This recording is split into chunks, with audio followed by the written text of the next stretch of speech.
Not our own making, but I know as ladies, we shall try all our best to catch up. And I'm somebody who is used to time. And those who have known me, I do things fast. So expect me that everything will be on time. This afternoon, we are privileged to have none other than our sister and our good sister and good neighbor. She's called Zainab Taru, and I'm sure this time I've got the name right. She's the Regional Gender and Gender-Based Violence Advisor to UNFPA, and she will be presenting a paper on enhancement awareness on female genital mutilation and the Sustainable Development Goals. And it is a very exciting presentation. And it touches on us, and it is a topic that really is going to keep us all awake. And she has to continue with the presentation and medicalization of FGM as violation of international and regional human rights instruments. That is the reason, with due respect, that all the people who had registered with your questions, with your comments, they are here. Because the questions will be touching on this subject matter as well. These are matters which are connected to human rights. So we are going to ask her to present to us so that you will ask the questions at the same time. Is that okay? I am not dictating, but the human rights aspect has called for that. And that's why I'm saying, for our presenters this morning, bear with us, because we are touching on issues. FGM are also issues of human rights. And that's why we are going. Madam, you have the mic. Thank you so much.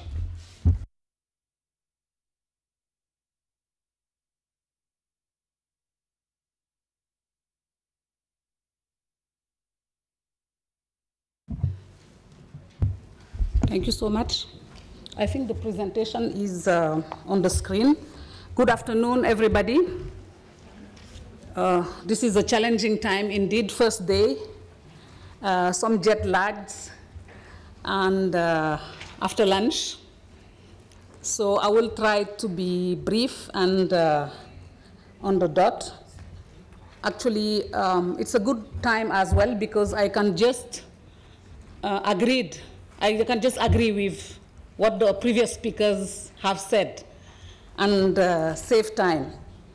But first of all, I would like to recognize the Honorable Chair of the Women Caucus, all the Honorable MPs in the House, the PAP Secretariat, my Sonke family members that are giving me so much headache, my UN family and UNFPA colleagues that have worked tirelessly with the PAP Secretariat to put this together for us. I am very humbled and privileged to be part of these important deliberations. And I'm grateful to PAP for the opportunity to engage the conversation. Conversation we would like frank because the issues are tough, the issues are difficult. We have a lot of challenges out there. We've already heard about some of them. I will, without depressing you, add some more of those challenges. But we know already that MPs are women and men of challenges. These are their daily lives, so they won't be too stressed. Thank you so much for your support.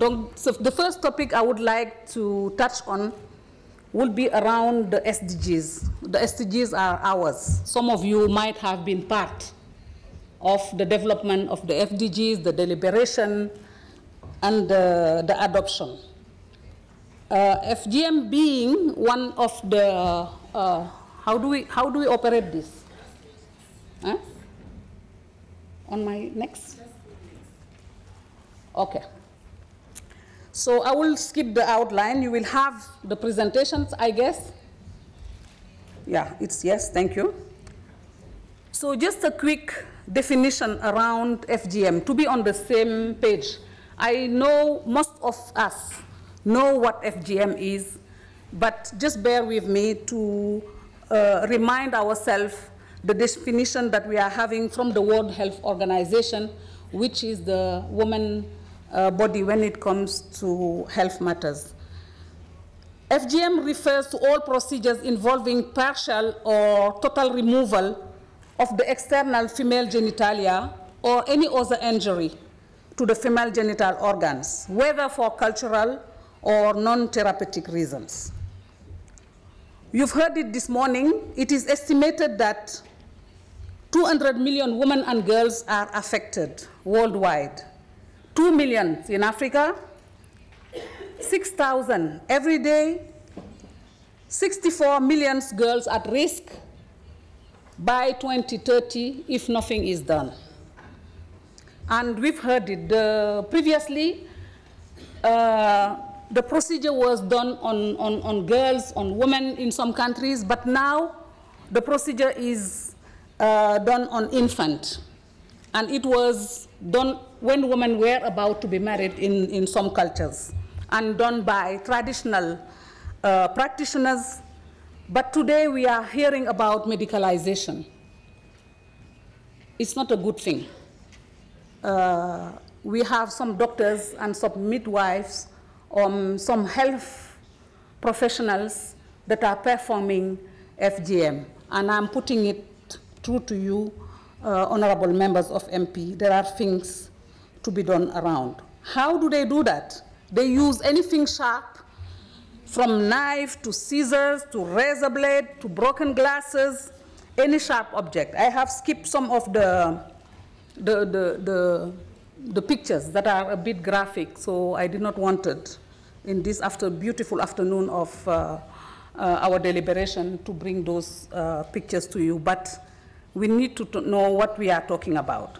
We don't have an exact evidence of when and why this ritual began.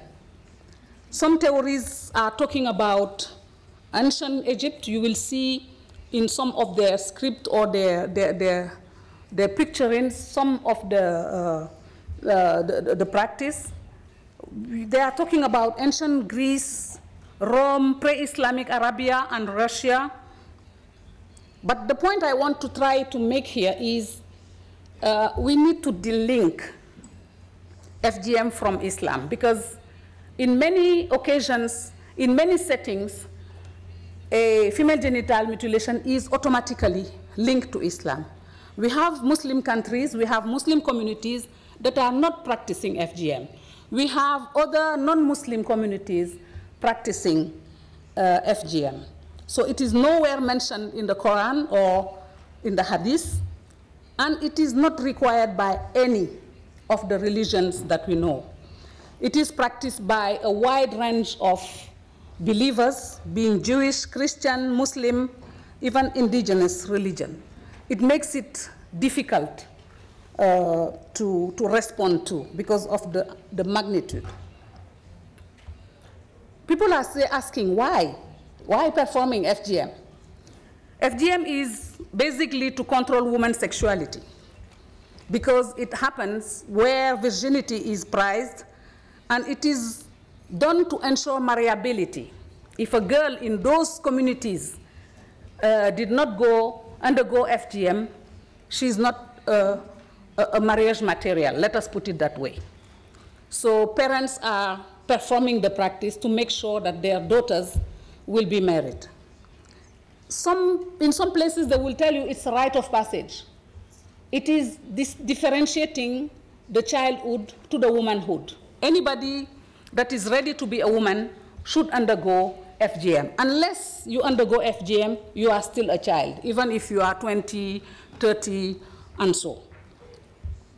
In some places, they will tell you that the removal of the clitoris and the labia is viewed as some male part in a woman's body. So they are kind of rectifying. These are male parts that don't have nothing to do in a woman's body, so let us do something about it. In some places, they will talk about hygiene. In some FGM practicing communities, non-mutilated women are regarded as unclean. Nobody will eat their food. They will be ostracized. Nobody will be sitting with them. They wouldn't go, let's say, to the river to fetch water, or they wouldn't go to the water point unless everybody have already gotten their water. If you live in a country in the Sahel and everybody have gotten their ratio of water, you might end up not having water at all. It is done in the name of religion. And in some contexts, you will have some myth. I did not put them all here, but in some countries, they will say, okay, the clitoris is not attractive, so let us remove it. In some other communities, they will tell you it is cause for infertility. So anybody with a clitoris will not bear a child.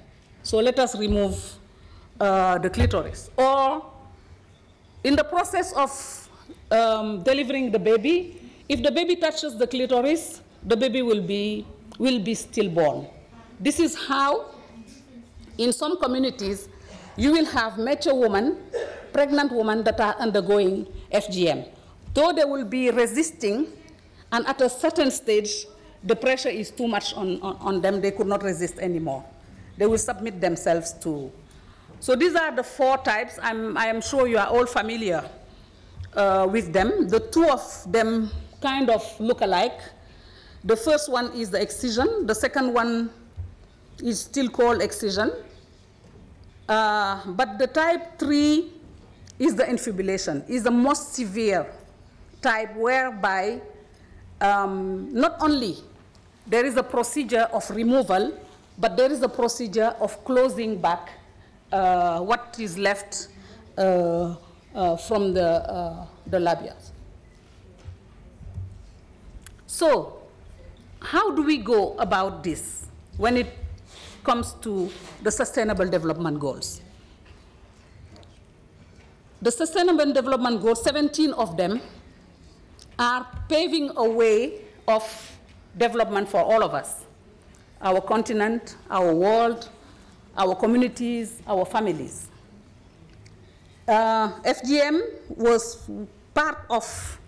is part of the goal number 5, which is speaking directly to the gender equality, because leaders of the world, and among yourselves, maybe some of you were part of those deliberations at continental, at national, or at global level, to see what is really adverse when it comes to our development.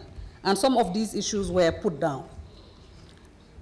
Under the goal on gender equality, FGM is among the targets. So we will be measuring the gender equality by looking at the elimination of all forms of violence against women and girls in public and in private spheres. I think we've mentioned the conventions that are protecting women and girls. The target number 5.3 will be the one to eliminate all practices, harmful practices. We've spoken about child marriage, I think, and early and forced marriage, bride age 9, 11. I met some of these girls at 17. She was already married. She got all her children, and she was already a widow at 17 years old, where in some of our houses, girls are not even thinking about getting married. They think about going to school, right? So the 5.6 is speaking to us because we want to ensure access to sexual and reproductive health and reproductive rights in accordance with the program of action of the ICPD and the Beijing platform. We've heard it this morning, and all the outcome documents that came of the review of those conferences, because those conferences were in 1994 and 1995. So we have subsequent reviews. These are some of the instruments whereby FGM is mentioned. I will not go through all of them because we've heard all of them this morning. I will just pause by the last bullet, which is the UN resolutions. Because when it comes to FGM, we have really the backup of the international community. And we have two resolutions. The first one is the 76/128 on traditional and customary practices affecting the health of women and girls. And that was in 2001. And in 2012, you have the specific one on FGM, which is the 76/146, 2012. We've heard it this morning that FGM violates the right to life because of the procedures. Some may lose their life due to uncontrolled bleeding or aftermath of the procedure. And we know that FGM contributes to maternal death, even if it is not immediate, longer term, maternal death and neonatal death. The right to health, this is obvious because of all the infections, the pain, and the consequences on the health, the trauma, and the whole emotional stress that these people can go through. Our rights to physical and mental integrity, we've mentioned it. Our sexual right, unfortunately, we don't speak much about this one, but it's an important one because we are faced with a physical damage and a psychological trauma when it comes to FGM.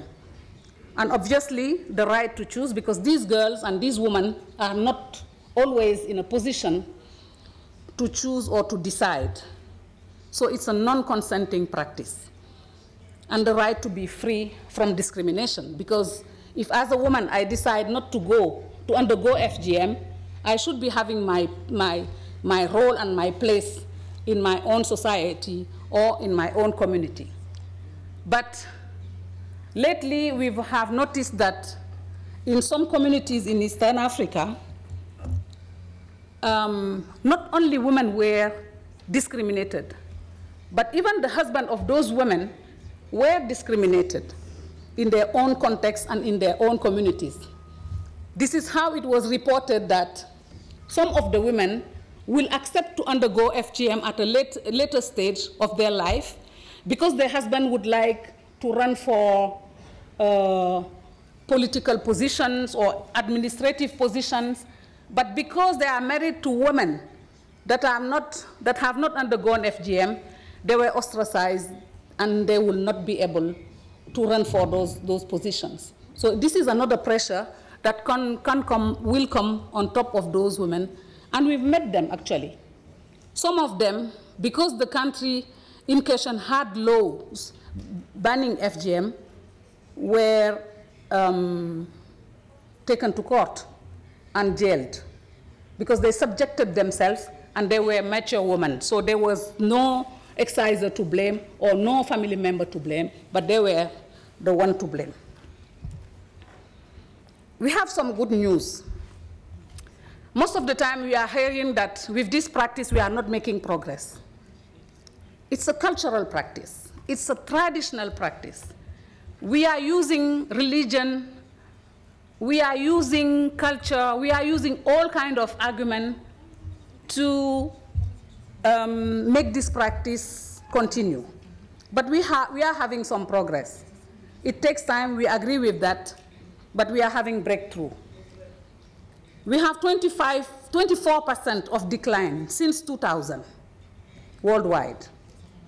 The prevalence remains high. That one I agree. In 30 countries with data. And we know that in those countries, we don't have the same prevalence everywhere. You know, for example, in Uganda, the national prevalence is 1%. But then, you can say, oh, 1% is a small prevalence. It's not a small prevalence, as to say. Even one individual is not a small prevalence when it comes to right violation. But if you go to communities or to the geographical part of the country where FGM is practiced, you may find that it's 90-something%. So we are having those kind of issues that we will be looking at more closely. We have surveys in 2015, and those surveys are indicating that now 1 in 3 girls, more than 1 in 3 girls actually, have undergone FGM. And if you look at those same surveys in 2000, it would be 1 in 2 girls. Slight change. Just quickly, Central African Republic, we have a reduction of 12%. Kenya, 11%. Tanzania, 8%. Cote d'Ivoire, 7%. Ethiopia, 6%. Egypt, 5%. Sudan, 5%. But Nigeria, something happened. What happened? It's in an increase. So we need to look at this more properly. Either different communities that were not performing FGM are now performing FGM. Sometimes we are looking at the demographic variation, the increase in a total number of population that can slightly bias our surveys. But these are something that we'll be looking more carefully. Challenges, I think we've heard it. The mobilization of sustainable but national financial resources. And honorable members of Parliament, this is your role, to make sure that national, domestic resources, and those resources are available. They are available for something else. They have to be available for our future, our girls and our women of tomorrow. We have data gaps in our countries. I mentioned it. The prevalence is not everywhere the same. So, but unfortunately, the kind of surveys or the kind of research that we are doing are kind of national level. And when you go national, in all sectors, it's the same. You can be missing some of the regional or some of the district or the community realities. And in terms of planning, it has some implication. We want to mainstream FGM into broader development priorities. This is what the SDGs are giving us the opportunity to do, because up to now, it was like a kind of marginal issue, a kind of very cultural, very localized. Nobody wanted to talk about it and did not see the bigger picture and the bigger linkages with our gender strategies, with our health strategies, the education strategy. Somebody was talking about looking at the civil registration. But the education system, I know in some countries, the education system play a big role. I'm thinking of Djibouti, whereby they are monitoring girls through the education system, through the mandatory checking without being unethical here. We want to look at multi-sectoral approaches. It is complementing what I have already said. Cross-border challenges. In some countries, you have laws. In the other country next door, you don't have a law. We are families. We cross the border. My brother lives here. I just crossed, somebody said it, overnight and come back next morning. But we have started making sure that we are working cross-border. This is how, between Kenya and Uganda, we are organizing for communities really to talk to each other using sport. We are having the famous marathon for the 3rd year now between across the border. But unfortunately, this year, the Kenyans ran away. Where are they? Do we have Kenyans in the room? They ran away from the marathon. I don't understand. You are afraid of Ugandans. Uganda organized the marathon. You were invited and you did not come. Maybe they are better marathonian than you. You have to take the challenge next year. Dissemination, legal education, it was out of the first presentations, and simplification of the laws. Because even if we speak English, hey, even if we speak French, those laws sometimes, they are something else.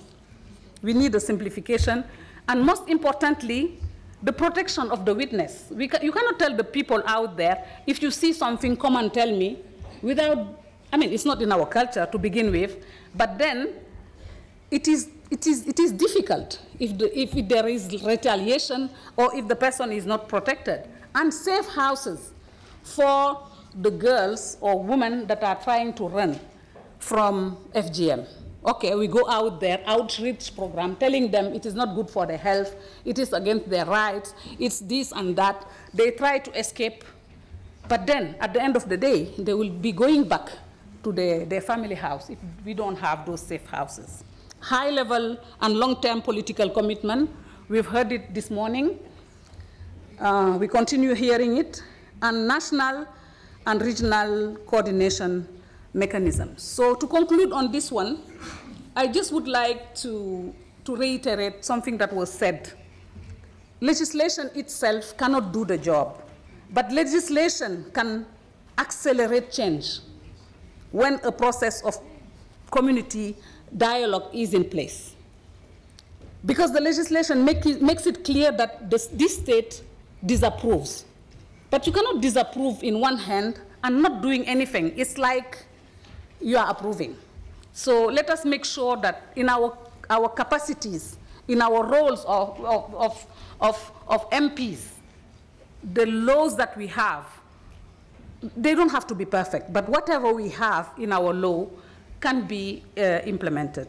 Implementation of a multi-sectoral approach.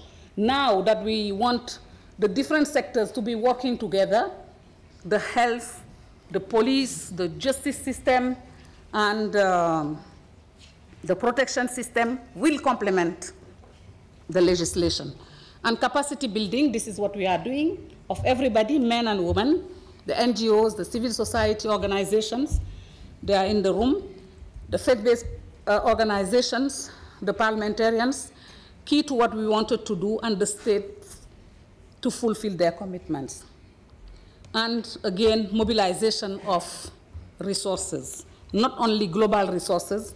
The international community is fully committed, but mobilization of national resources as well. So, Madam Chair, with your...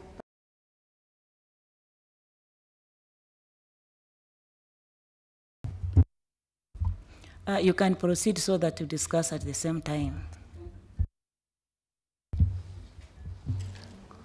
Do we have the second one on the screen?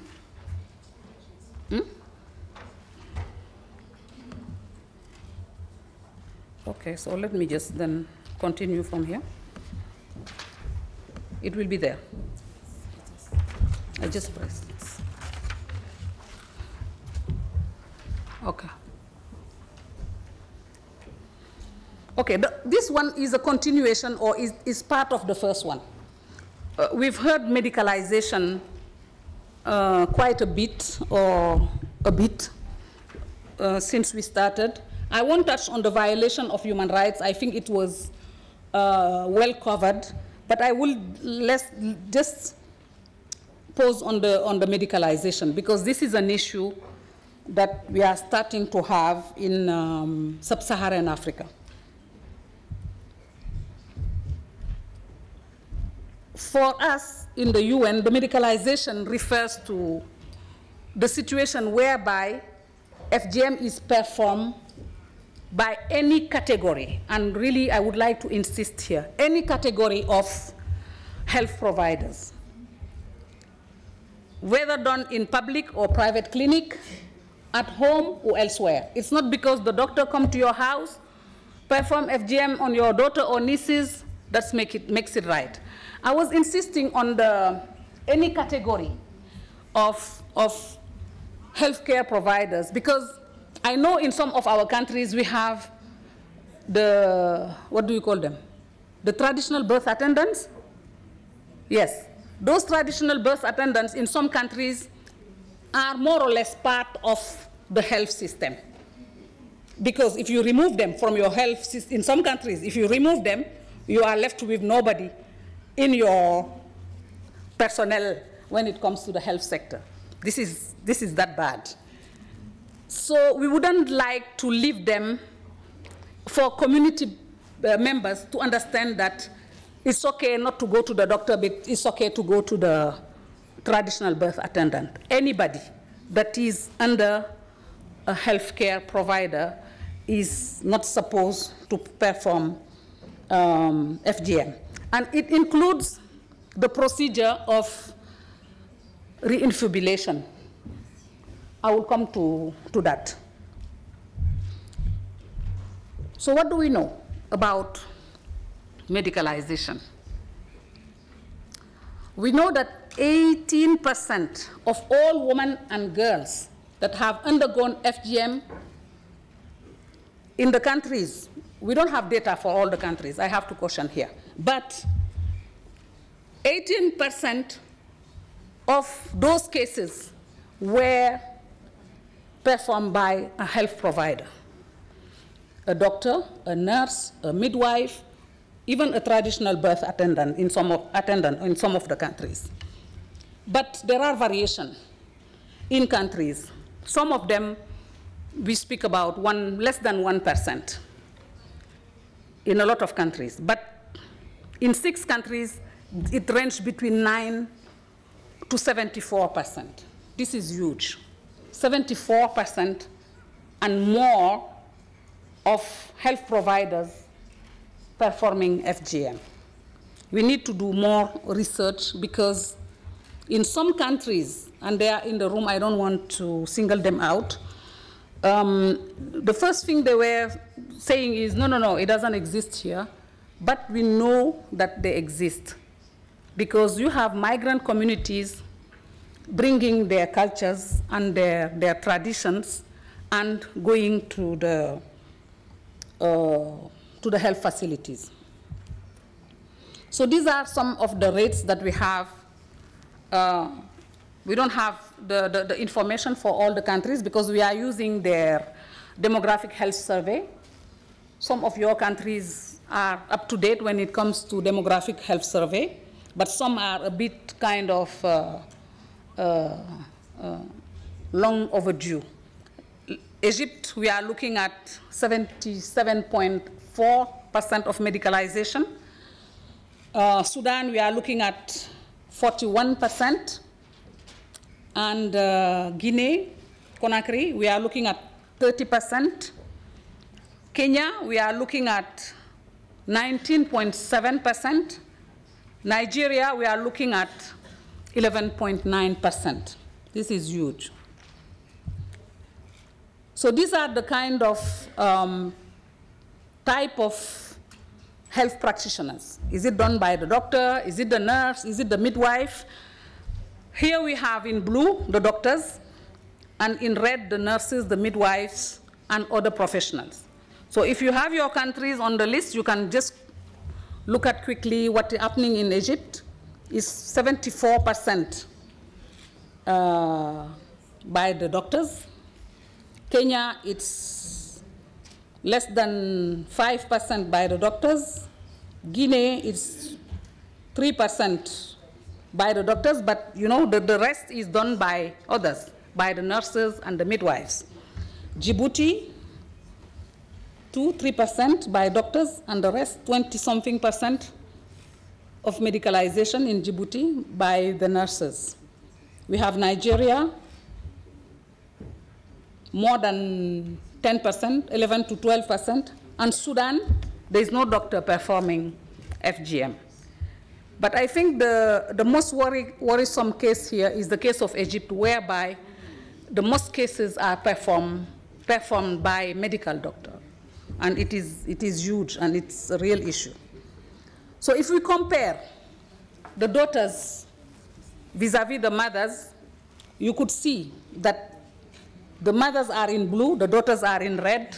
There is an increase of medicalization. So this is serious. Some mothers went, undergone FGM through medicalization, brought their daughters, and some mothers did not went through medicalization and are bringing their daughters. It means something, and we need to do something about it. We have asked in the studies that we are conducting, what are the motivations? Why going to the doctor when we know that this is an issue and this will affect our health, this will affect our life? Some people will tell you that if they go to the doctor, it will be less painful and it will be less harmful. Of course, they will use what do you call it, sedatives, they will use anesthesia, they will use other things. They still believe that it's a practice that is justified by their religion, so whatever possibility is available to them, they will use it. Now we know that the health professionals have been paid, and some of them have been paid good money, so they wouldn't stop. This is their job, actually, to do that. In some places, the community is pressurizing the medical doctors or the health personnel. They are really putting pressure on them, and remember, they are part of the community. So they believe that they are doing the right things here. They are helping the community when you talk to them. And I don't know if it's genuine, but I want to believe that it's genuine. They think this is the right thing to do, and they are doing it for the benefits of the girls. They said it reduced the extension of the mutilation. You know, previously it was done in the bush, in the dark, at 2 or 3 a.m. by old ladies that should be going for eye surgery. They cannot see anymore, so they remove everything that they can remove, and it's massive. But now they think that going to the doctor will be a lesser mutilation, and they would like to protect, of course, the girls from the hazard of the practice, but it's not true.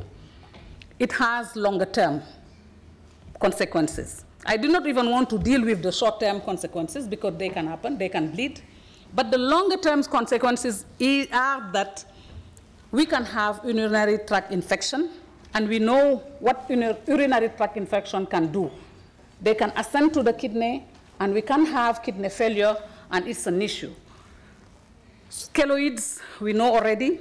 Increase of risk of bleeding during intercourse because these things are not properly then managed. In the case of defibrillation, because you remember in some of those communities, it is very much linked to the marriage. The girl is undergo FGM and she's married.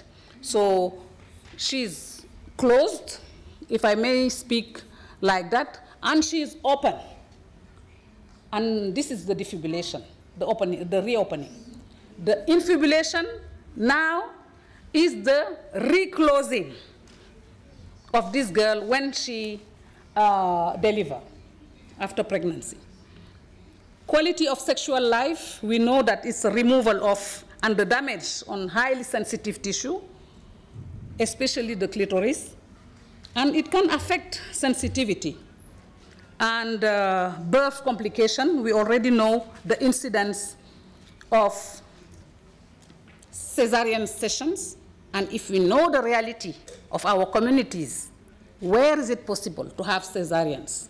If it is not in the general hospital in the capital city, it will be in 1 or 2 provincial hospitals, but certainly not at the community level.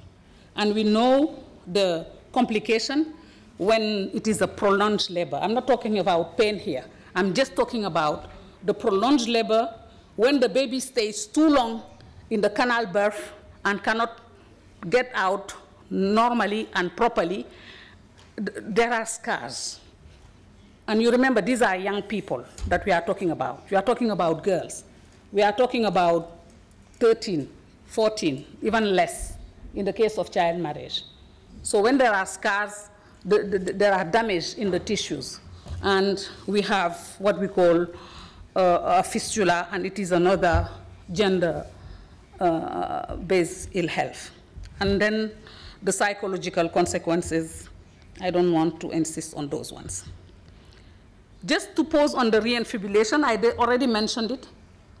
But now people are asking, is it FGM? We are still, for me it's clear, it's FGM. For you it's clear, thank you. But in some communities, they will tell you, but this woman is wide open. So what do we do? What do we do? And these women are the one insisting for the medical doctors to close them back again. So they have a real issue. The only option we have is to make it a national debate. Each country should be having the courage, actually, for the health of the girls and the women, to speak the truth, to go frankly about this, because this is an issue.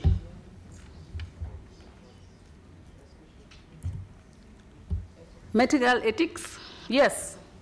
I promise that I will not talk about the human rights, but I cannot skip the medical ethics. FGM violates 7 human rights agreements. We've heard it this morning. But when it comes to the medical ethics, it violates the to do and promote good. This is what we are expecting from our medical doctors, our health personnel, because we are coming in a bad shape and they are making us in a good shape. This is what we expect when we go to the health center. They are supposed to act in the best interest of the patient and the society. I'm not sure about FGM. There is a principle when it comes to the medical ethics, which is do no harm. If you cannot solve the problem, you don't have to increase it. But in the case of FGM and its medicalization, we are creating problems. We are creating more problems. Fairness in the provision of care. This is not a fair process that the women and girls are undergoing. And it is not helping to end the practice. The whole mobilization that we are having at international, at regional, at national, at community level is jeopardized by the medicalization, because people still believe that it is safe and they will still go to the health facility. So I promise I will skip this. It will be in your USBs. We have some challenges with the anti-medicalization. Health providers don't know how to deal with this themselves. They told us they don't know how to deal with this. In some places, the parents will even try to, they won't tell the health provider that they need the painkiller for this. They will come ahead, ask for a prescription, have the powerful painkiller, and then have the surgery like 3 days, a week after that. So they don't know how to deal it. They can't give you genuinely the prescription, not knowing what you will be using the prescription for. And some parents will insist.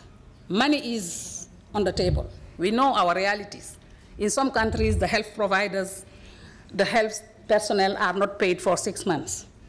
So they will start by 1 just to arrange a bit, something, to put some sauce on the table. But then, you know how it is. We hear about it and we go and then we beg them. And then this is how it starts. We all know. And in the health system, in the health training institutions, there is no knowledge of FGM, except in Ethiopia. I might be wrong, but this is the only country where I see that the curriculum talk about issues of FGM and how to manage FGM.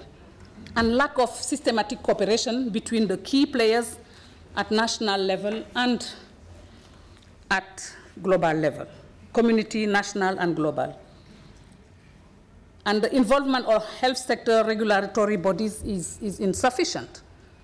in most of our countries, if you go to what they call the doctor syndicate or the midwife association, they are not involved in those conventions that we are talking about. They are not aware, they are not familiar, they wouldn't even have time. These people are having shift of 16 hours a day, 18 hours. Let us face reality as well. So these are the kind of things that we are bringing on the table for you to look at. They wouldn't have time to go to question any law. And we have laws, but the health providers are not sanctioned. We've heard it this morning for the case of those people higher than me, that somebody will call and then they will make another call to somebody that will make another call to the police, and then the person is free. So, and then you are in a community. You have one nurse. You want to put your nurse in jail, and then next, what will happen next? You will have the pressure of the people that will come, yes, in the name of God, in the name of somebody else, and the person will walk free. In conclusion, medicalization of FGM is not safe at all. This beautiful girl, Soher Al-Baita, died in 2013. I think most of you have seen this picture. This is an Egyptian girl, and she passed during a procedure, a medicalized procedure, but in 2015, January, we had a prosecution of the medical doctor. He was convicted on his role on the death of the girl, and then the sentence was 2 years and 3 months in prison. But at least that was something that was done. So thank you very much for your attention.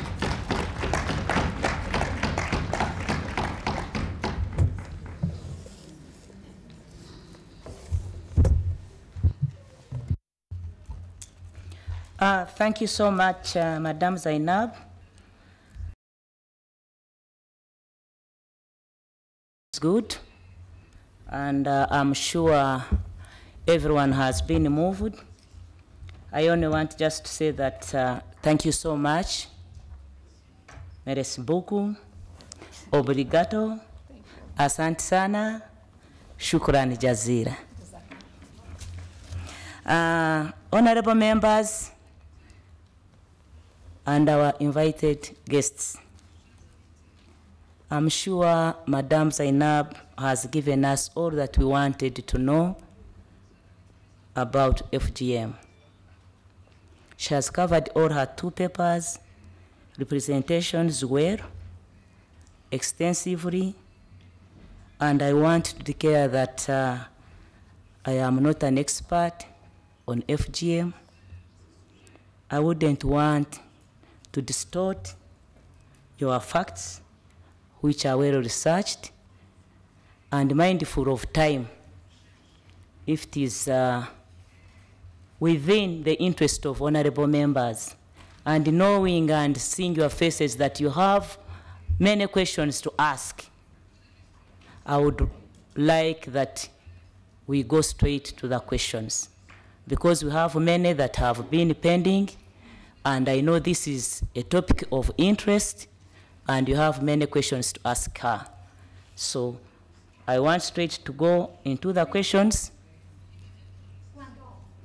1 hour? Point of order. Point of order.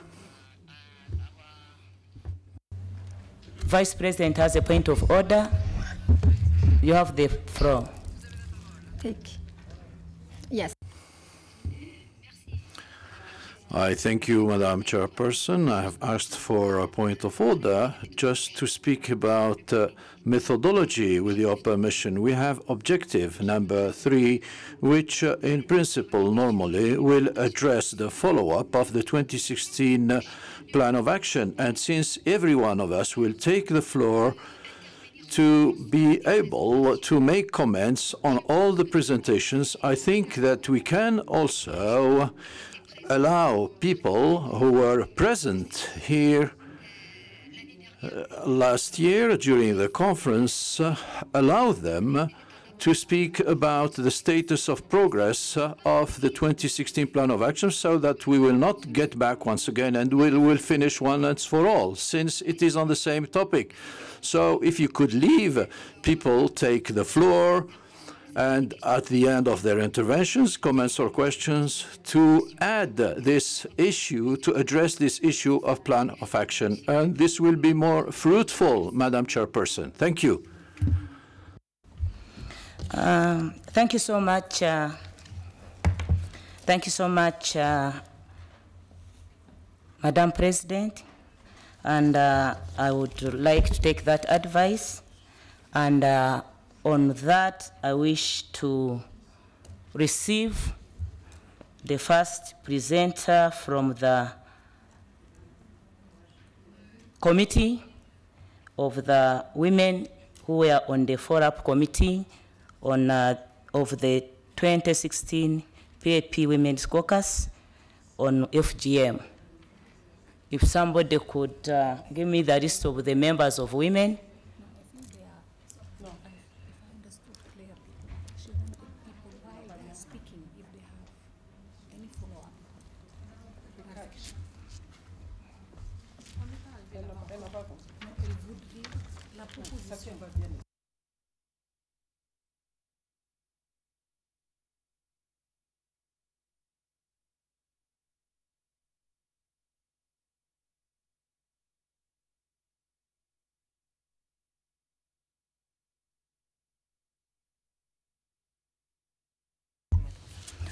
Thank you so much, and the follow-up committee have been given a list if they are in the room. Southern Africa is Honorable Erita Yobe. Is she around? Yes, I'm around. Thank you.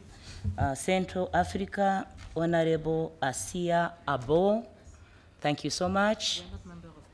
They are not members of parliament. No, they are civil societies. Ah, okay. Their follow-up committees, maybe in the future you will soon be members of parliament, okay? Then Madam North Africa, Madam Jachitau, and I think East Africa, our Vice President seems to have background. I'm not seeing somebody from East Africa on the follow-up. If there is somebody from East Africa, please. So we can start from Southern Africa. You have a floor, so that we are giving you 3 minutes, okay? Yeah. Thank you very much. They say 3 minutes is too much. 2 minutes. Oh. Okay. Thank you very much. I'll quickly give a follow-up on the 2016 conference on FGM, and also in particular on resolution number 2 from Egypt conference, because I realized we had a conference specifically on FGM and child marriage that was funded by UNFPA in July here, and then we had one in Egypt. We had one in Egypt 2016.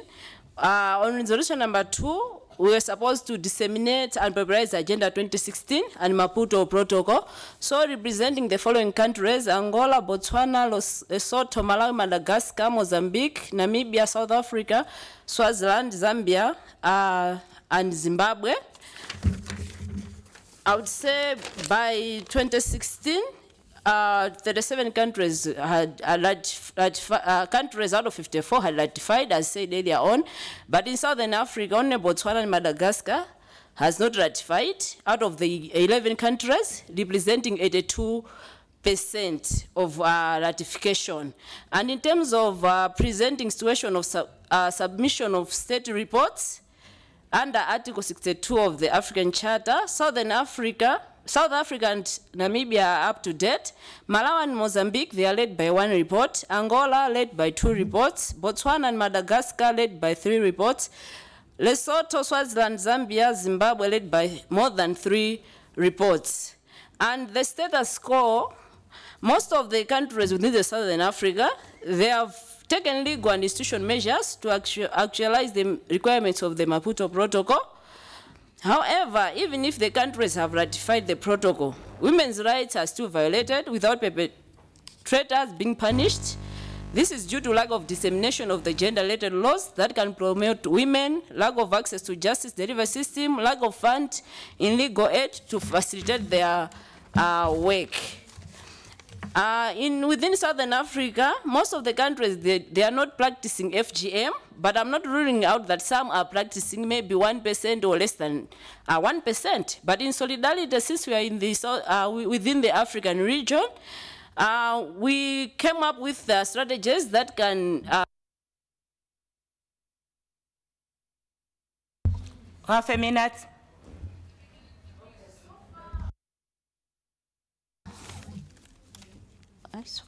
So far, I would say there has been some progress in some of the countries in Southern Africa, like South Africa, Malawi, Botswana, whereby there's ongoing research in issues of cultural practices and also dissemination of the gender-related laws to curb FGM and child marriages. However, we are still having challenges that most of the national budgets do not have much money allocated to the gender-related laws implementation, which is a very big challenge, and also the dissemination of the law. Mostly it's in English. It has to be in user-friendly language, especially in the vernacular languages for various countries. Much as it's appreciated, some countries are trying their best to make sure that they translate the legislation of gender-related laws. Thank you very much. Thank you so much, South Africa. And we go now to Central Africa.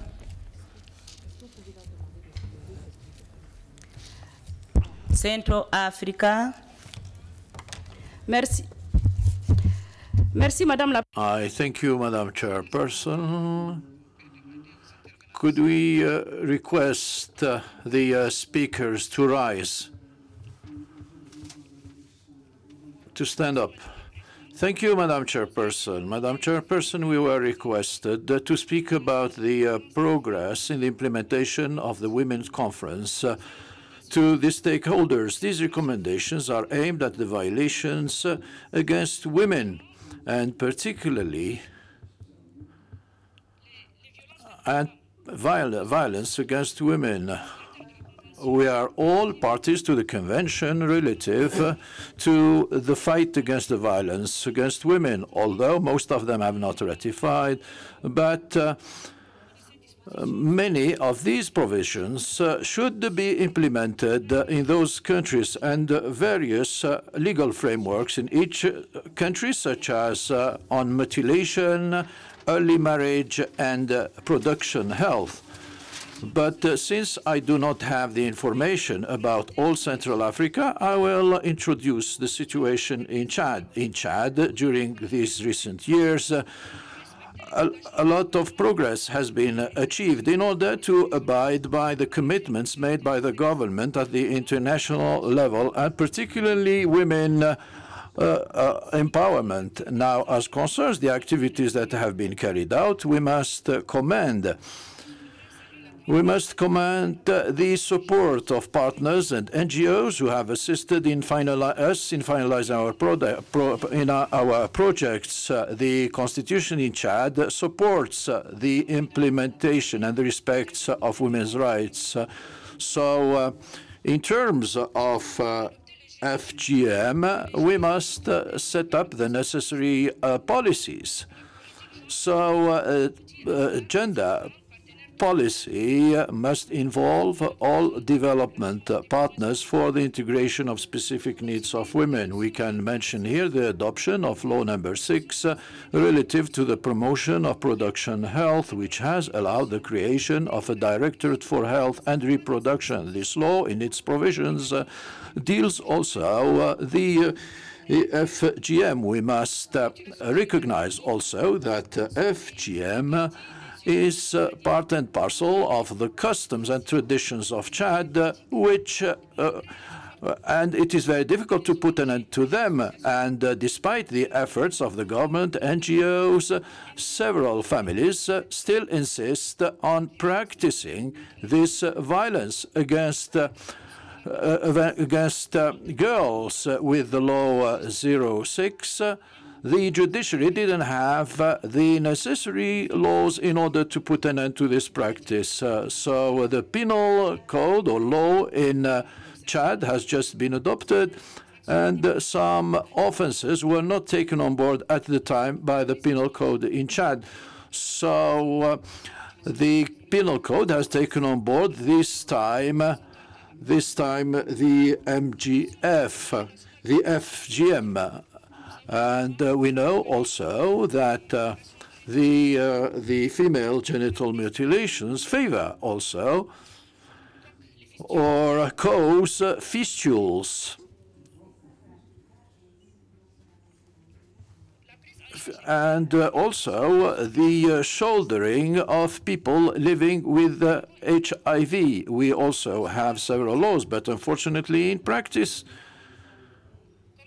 as it was said earlier by Madame Zainab, I was expecting to hear some statistics about Chad, because Chad also is part of the countries which practices FGM in our customs and traditions. I would like to give you an example, and I'm fighting as part of an association against violence against women, and I have a cousin which had to excise her daughter and then marry her at the age of 13, and I have prevented her from doing that. Unfortunately, the girl was pregnant, and my cousin is blaming me up to now because she said that you have prevented me from excising my girl because girls are more free now than they used to be. So I find myself in a very difficult situation.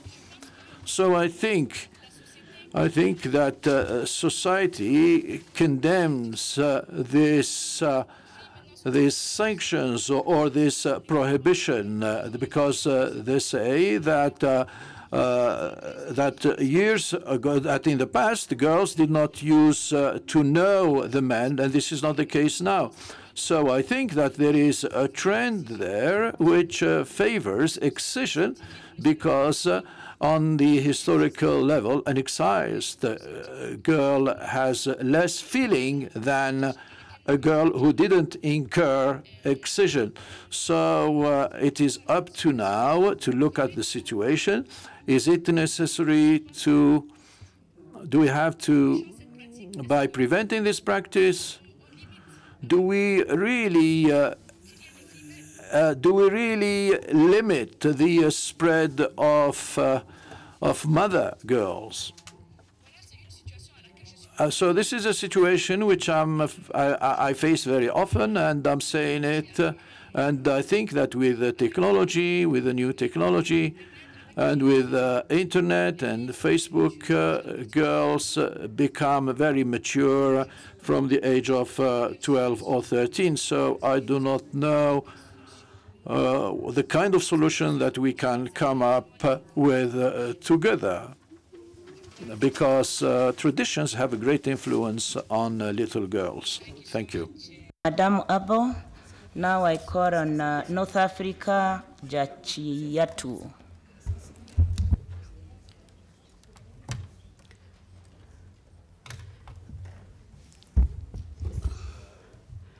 Buenas tardes, Honorable Presidenta.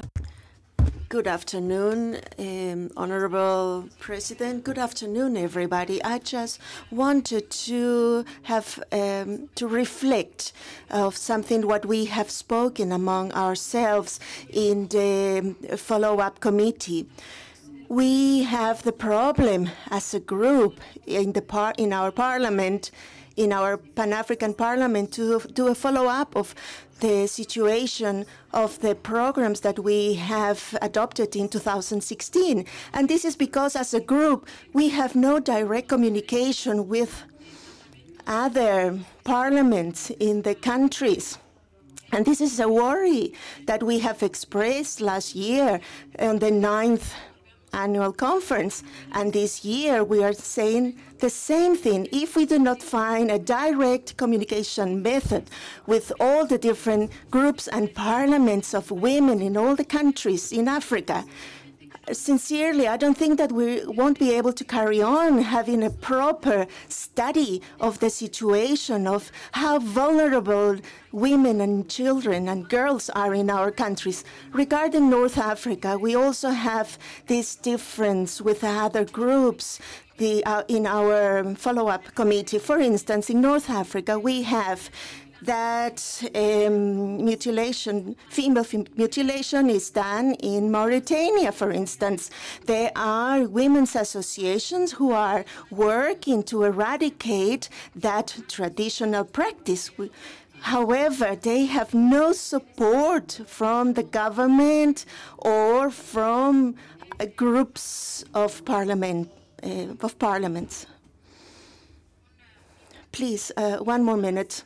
And we also have positive reports as the advanced results that Egypt and Algeria and in Western Sahara, because we have more presence in parliaments, 30% in some cases, but that's not enough because this is a political position, but we should also have the support from the civil society and empower women so that they could carry on with this important work. And I also wanted to say that we need to have in consideration in this context of the situation that women suffer in conflict or army, on military situations, like is the case of women in the Western Sahara who are completely blocked from being able to achieve our ODMs because we are women who live under aggression, under a systematic violation, not only of our human rights and women's rights, but also as citizens. Sahrawi women in the occupied territories are living aggression, physical aggression by a foreign force. And I know that if we can carry on in this work and to achieve the objective of these projects, all of us, we need to have a complete vision, clear vision, and we must support all of us because some women, like the Sahrawi women, are suffering because Africa is a continent that is not free. We still have colonies in Africa. We have occupied territories in Africa. And we also need to speak and talk about this problem because we need to speak in one voice in Africa. Thank you. Thank you so much.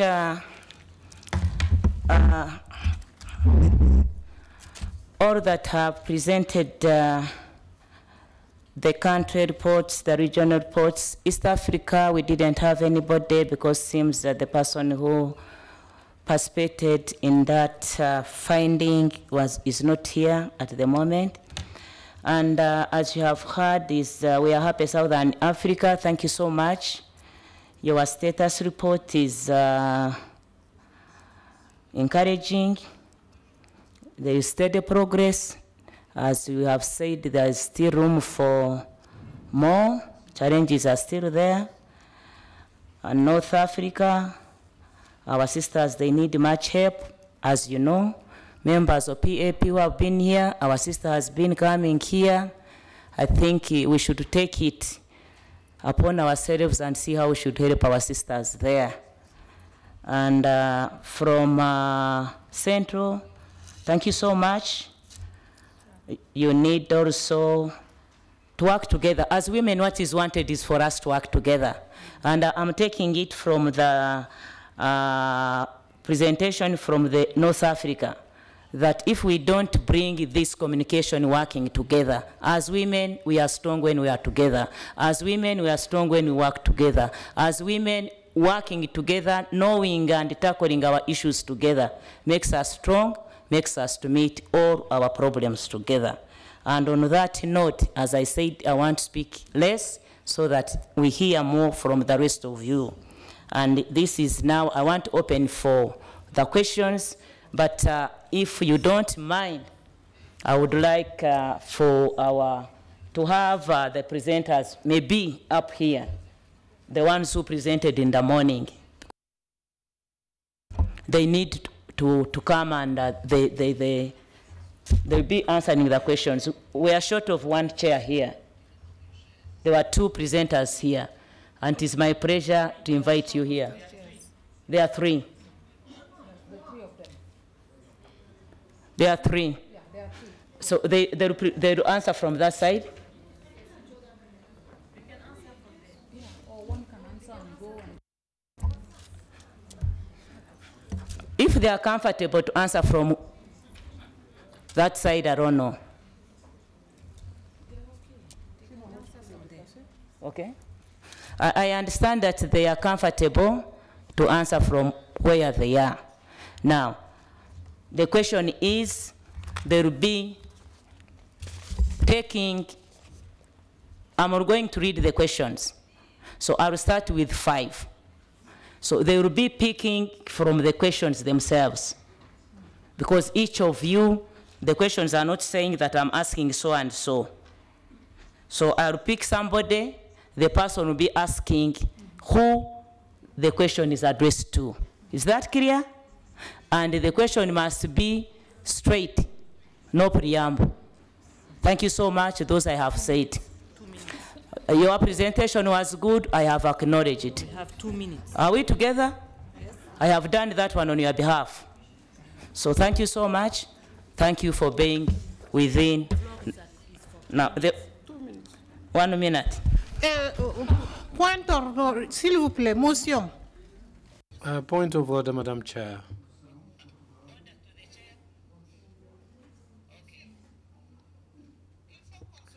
I think we need to understand one another.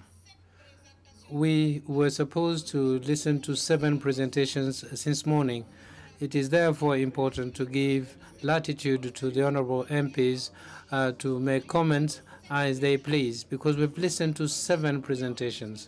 Normally, every presentation should be followed by a discussion time. So we compile all these presentations, we listen to them, and there is absolutely no time to ask questions. So let's change tack. We listen to one presentation, and then we listen to questions. I think restricting us is not proper, because we need to share experiences so that we are able to capitalize on the experiences of one another. But if we restrict ourselves, then things won't work. Je soutiens cette proposition. I support that proposal. Thank you so much. The problem I'm having here is also the problem my sister has just expressed. Very much I would have loved everybody to say everything they want to say. But by the time that we say it, all the questions are unlimited. You will end up having only 5 people who are going to speak.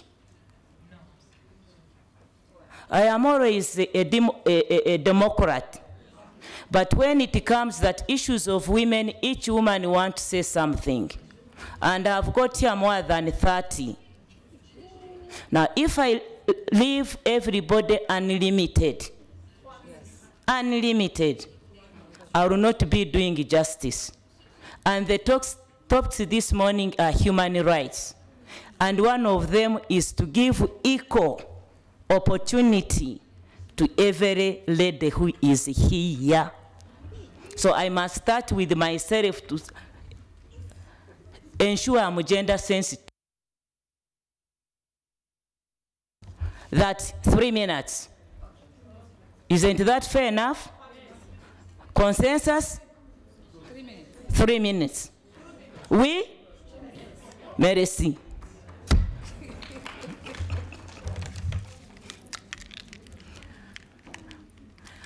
You know, for me, I'm not a gender expert, but I'm a gender activist, a woman of action when it comes to gender. So next time, when the experts are debating, you tell me to discuss. Then I bring the other side of us. But now I've finished mine. Thank you. The first one is the Vice President, and you must set the ball 3 minutes.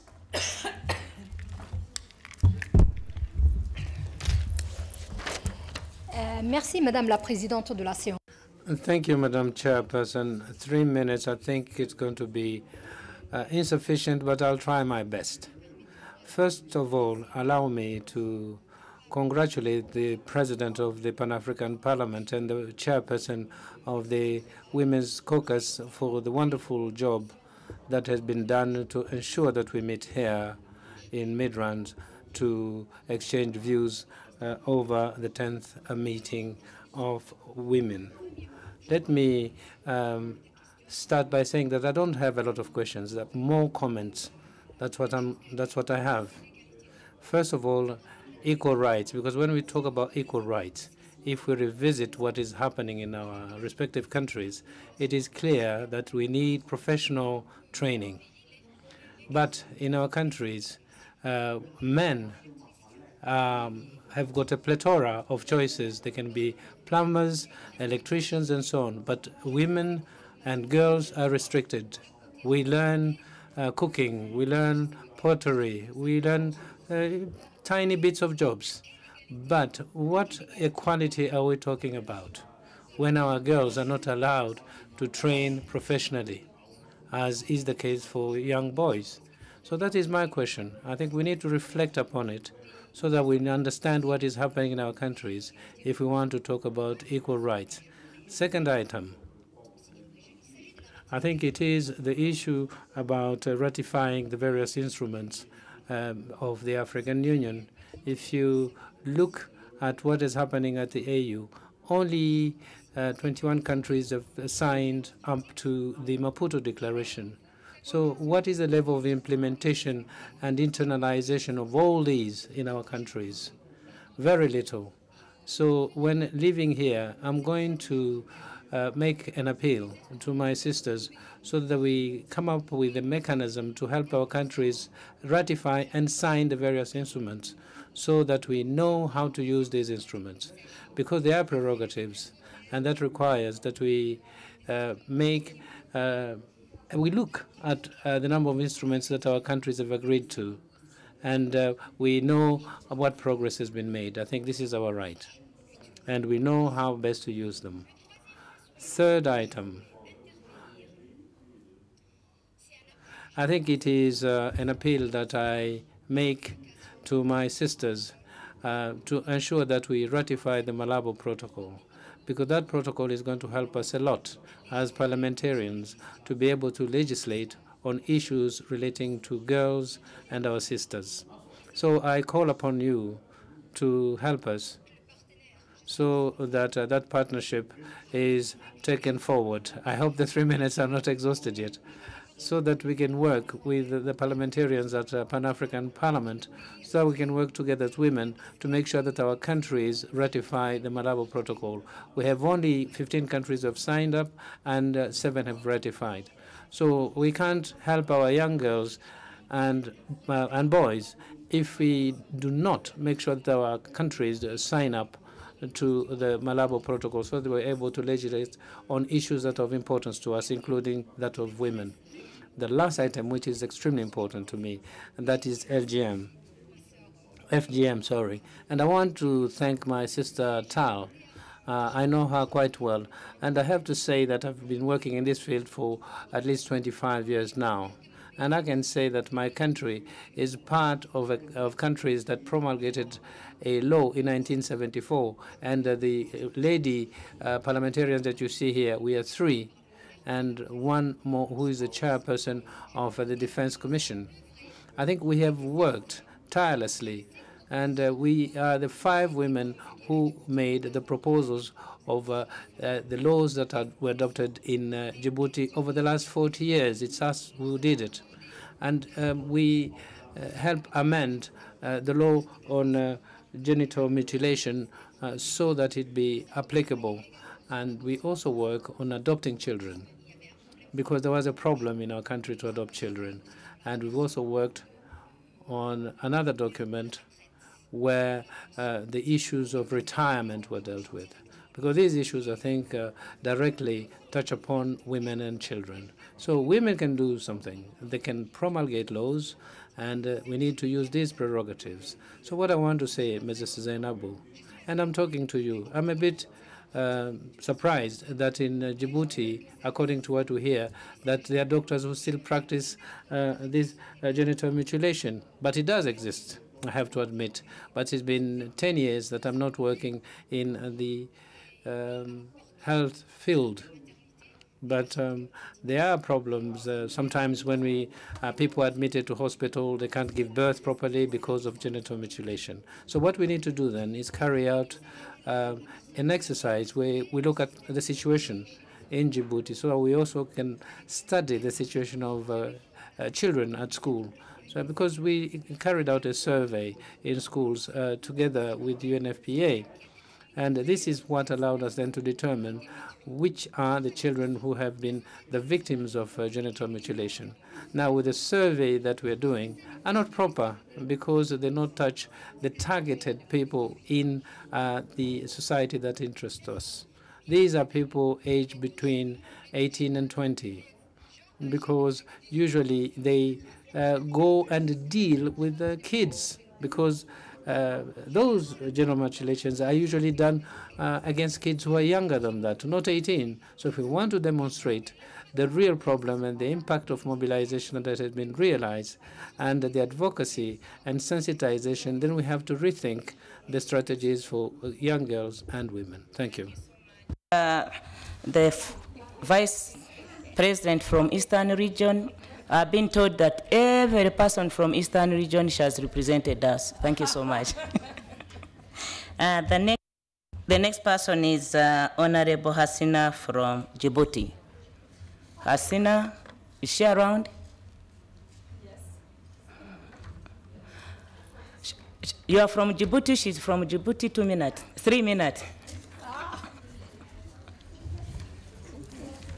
Merci. Merci. Thank you, Madam Chairperson. Let me add my voice to that of my colleagues who have congratulated the chairperson of the caucus, our very dynamic chairperson and her bureau, and also thank the president of the Pan-African Parliament and his management team. I think my colleague has touched upon a number of issues that I wanted to raise, but my message as a woman, as an African parliamentarian, is that we have the duty to do advocacy in our respective countries to sensitize our political leaders so that they ratify the legal instruments both at the level of our countries and internationally to address problems that bedevil our countries as far as women are concerned. The second item that I wanted to touch upon is the issue of peace and security, because peace and security are important, and women who are used as a tool in situations of war where they are raped and so on. I think I want to make a recommendation so that we make sure that women are part and parcel of any mechanism designed to prevent conflicts in our countries, because women usually bleed with their hearts. Thank you very much. If I don't pronounce your name well, please don't come for my neck. Dr. Zarikotu Guinea. Now I'm saying. Merci. I will. No. Merci, Madam. Thank you, Madam Chairperson. Let me start by congratulating all the young girls across the world in general, and those from Africa in particular, as we celebrate the International Women's Day. I think this is the moment for us to also congratulate the United Nations Fund for Population Activities for everything that they're doing, as well as UNICEF, what they're doing for children, for girls, and for women in general. And thanks to the initiative carried out by Plan International, the International Women's Day, celebrated by the United Nations, decided to dedicate the 11th of October of every year to young girls. And that, I think, goes back actually to 2012. So young girls have been borne in mind because they are supposed to be the link between the young generation and the older generation. We want to make sure that they are properly tooled and they continue to support us in our fight and continue to fight against FGMs and early marriages and so on. Women need to be taken into account in their defense of their rights. I think we need to make them autonomous. And I think here about the statement made by the late Sékou Touré, former president of Guinea, who said that if you kill all the women, then life would stop on earth. But if you kill all men, then life will continue.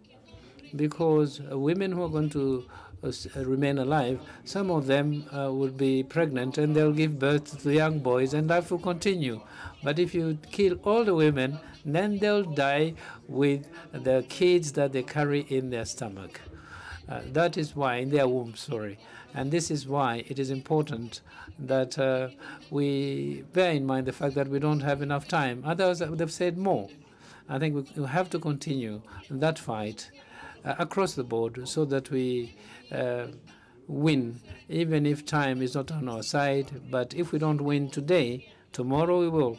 Because look at the Saudi women. Today they are able to begin to drive. Before, that was denied. And therefore, I'm sure that we'll continue and will prevail. Thank you very much. Godwin Mongi, Tanzania. Godwin Mongi, Tanzania. Thank you, madam, but my question has been answered. Thank you. Amina Naija. Amina.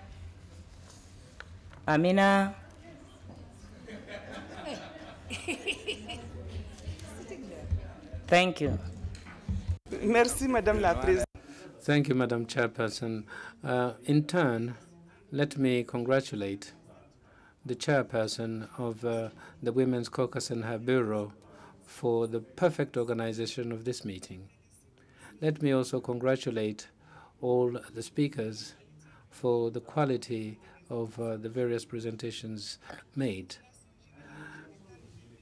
FGMs constitute traditional practices that go back a few centuries in Africa and constitute a violation, an intolerable violation of women's rights and the psychological and physical sequels to women. So we have to fight against these ancestral practices which actually undermine the integrity of women. In Niger, for example, we have the Nigerian Committee on Traditional Practices, which emanates from a political will of the government of Niger going back to the 70s. And we have an interministerial department which fights against genital mutilation. And today we also have NGOs that work in that field. And we've been working alongside UNICEF to carry out outreach programs. And we've also carry out sensitization missions as well as advocacy and make sure that everyone in society is made aware of this problem. And these NGOs are supported by various ministries in government, including the one in charge of protecting children, justice, and health. The current work of advocacy and social mobilization against FGMs have led to the following results. The adoption of a law forbidding FGMs in 2003, and then another law to try and broadcast to all corners of the countries the fact that this is something that the government has a dim view of, and to make sure that they continue to participate in sensitization campaigns carried out by the government. And we have another law where those who carry out FGMs are identified and punished by law. And also we have the head of the village, a young girl, who serve as the relay to make sure that the commitments made are also observed. And we also make sure that the problem is fought across the breadth and width of the country. Madam Chairperson, in order for us to get to zero FGM, we need to multiply sensitization campaigns. As you so rightly stated, Madam Chairperson, laws are adopted, but the problem is implementation. And it is in this area that we are called upon as MPs to exercise our role to make sure that we continue to work alongside government to do away with this terrible practice once and for all. Thank you, Madam Chairperson. Thank you. The next is Abdul Karim, Sudan. Abdul Karim.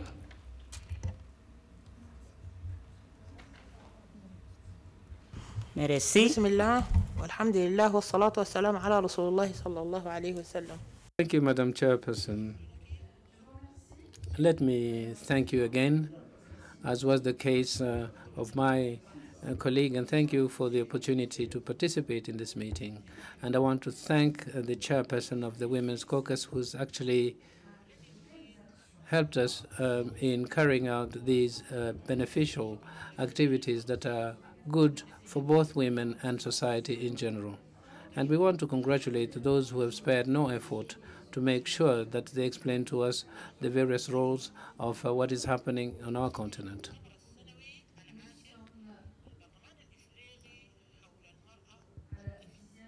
We are now meeting for the 10th time as the Pan-African, or rather the Annual Conference on Women's Rights. And we are dealing with issues relating to violence against women and the lack of services, the lack of education and mobilization of young girls, and the opportunity to educate the youth and children. So it is about time that we turn this into reality so that we move on to the implementation phase. Because I trust that as African countries, we can find answers, because listening to the various presentations made today, one can form the impression that Africans have not implemented the various protocols agreed to. Our parliamentarians have the duty to help our governments to implement the various instruments so that women and children, as well as the youth, are able to enjoy their rights. In my country, Sudan, I think a lot of efforts have been made to fight against FGMs. And especially the one that concerns children at a very tender age.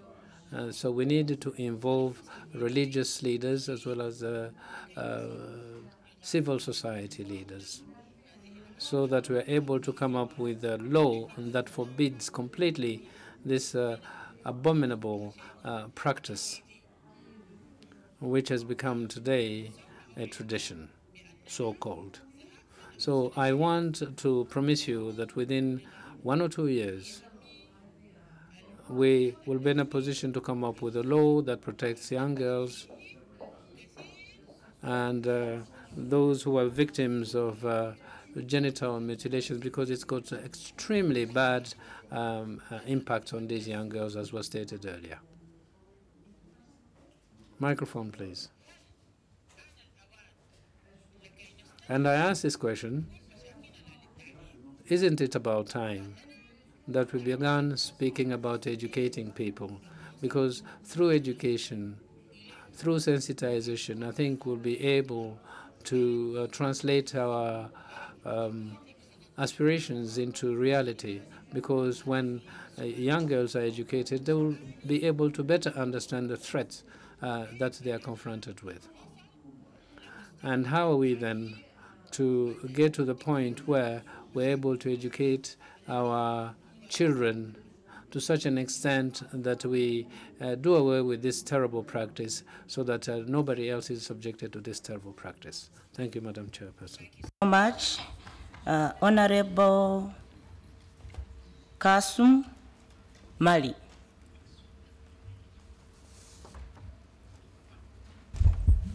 Merci, Madame la Modératrice. Thank you, Madam Chairperson. I'm from civil society. Let me begin by saying heads off to the chairperson, and our participation is extremely important to try and enrich the discussion here. Let me delve into some of the important items, because the first item relates to resources, because a number of speakers have said that we need to mobilize additional resources. But I think the problem doesn't lie only there, because the problem is to try and understand how we come up with our national budget. Do they take into account the gender dimension? Do we have in our budget issues that actually target women? Do we have the capacity to assess what the government has spent at the end of the year and see whether the women's problems have been borne in mind? And the first item also is the parliamentary work, because I've read international laws on the role of women, especially those who come from matriarchal societies. And what we have today, I think, does not give us the necessary tool to be able to make progress. Can't we reform our parliaments? We would have two chambers, one for men and one for women, with equal rights, so that these two chambers are chambers that can then be used as checks and balances to ensure that men do the right thing, because that is the only way that we can reform our system. Thirdly, Madam Chairperson, it is to do with the information that we get on the rights of women and the violence against women. We know that there are problems that are linked to information. We don't know if there is a Pan-African structure that allows us to collect data and to be able to share practical experiences. I think we need to come up with an observatory of the rights of women across Africa, so that we have our own data that are systematic and be able to then present reports on a regular basis. Now, with regard to peace and security, I think the issue raised by our colleague earlier, my colleague from Mali, I think our MP Idra knows a lot about this topic, because she's been fighting relentlessly to promote the rights of women. Now, with regard to the topic which was raised here, a lot of people spoke about follow-up. I think there's something that is amiss, because there are 3 women who came from different geographical areas without report, without documents. So isn't it right that we make sure that there's follow-up? So in the committee which is going to be established to follow up the work of this conference, that we have an inclusive setup, so that civil society is also duly represented, so that we're able then to come up with solutions and follow-up tools, so that we don't come back to the same stories, same problems every time we meet. Thank you, Madam Chairperson. Thank you so much. Honorable Dr. Bernadette, our Vice President.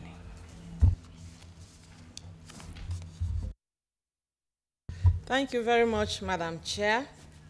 Madam Chair, honorable members, let me thank our hardworking bureau members of the women in this parliament for organizing this very important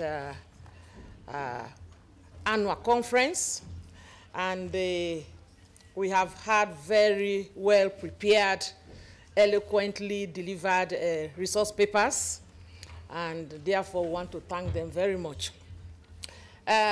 Colleagues, we started this debate or this meeting with a video. That video marked yesterday the day of the International Day of the Girl Child. And as my president of the Female Caucus said, this video was generated in Morocco, in Fez, between the 2nd and the 3rd of October. 28 members of parliament, men and women from Africa, from Europe, converged in Fez in Morocco, from 20 countries for 2 days. This was an international consultation on the rights of the girl child, the role of the members of parliament. It was a very well delivered workshop, bringing multiple diverse ideas from across the globe. But what really, again, was different is that this time, we were not only talking of the situation of women and girls in Africa. Don't forget that we also have African women in the diaspora.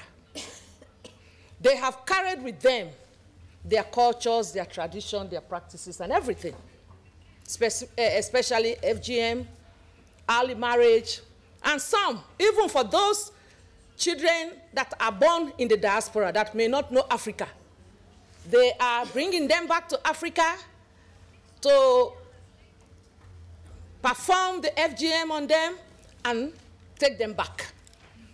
Of course, there are laws now being promulgated in most of those countries addressing FGM, addressing early marriages, but also now working with those women and families. Some of them are refugees, some of them were legally migrated, economic migrants. They have been there for long and they have integrated into the society so that they understand the issues based on where they are living and working.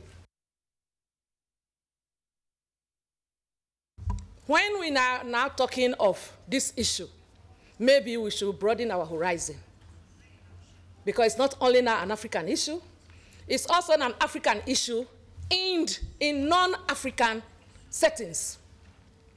Settings where the construct and the perspectives may be different. So at the end of the day, we, three of us came from the Pan-African Parliament, my dear President, myself, and Honorable Jalikatu, we were in that meeting, and we took a pledge that in our parliament today, we will play the video as one of the call to action. But this year's International Day of the Girl Child, what is different is that yesterday launched the 1-year-long activities and programs. So it's not only yesterday, it's going to be 1 year. 1 year of looking into the potentials, the challenges of girls, especially those in conflict situations. Because the situation of girls are different. You have girls in peace situation, you have girls in conflict situation. Their circumstances, their situation are different, and therefore their vulnerabilities are different, opportunities and challenges are different. So we are happy that we were there and we have shared this video with you. If the members in this Pan-African Parliament want, we can give them the links so that when they go back to their countries, every day is the day of the International Day of the Girl Child. Every day, because the girl child is every day, you know, undergoing a lot of these things. Their rights are not respected, are not protected, they are not fulfilled and everything. So, Madam President, maybe as one of the outcome of this meeting, we will be happy to share these video links. There were 3 or 4, but we couldn't play all because of time. So these 3 or 4 video links we can give so that it will be given to everybody, so that as we go back to our respective homes, our parliaments, let us play it and maybe add to our repertoire of understanding of the situation as it exists in our own countries, but also as it exists in the countries that were represented, the 28 countries that were represented in that meeting. All I want to say is that the issues we have discussed are very important. For the 5 Sahel regions, the question I wanted to ask is, I come from the Mano River Union, so we have the MAOPNet, Mano River Women's Peace Network. Is there a link between the Sahel women and the Mano River Union Network or other similar women networks so that there is cross-fertilization? I wanted to ask that question.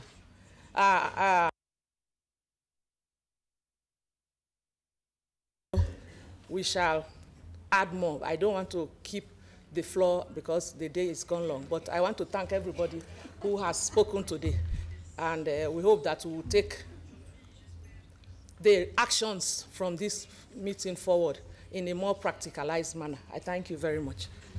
Thank you so much, Madam Vice President. Honorable Jeanette Kabira, Republic Democratic du Congo. Jeanette Kabira.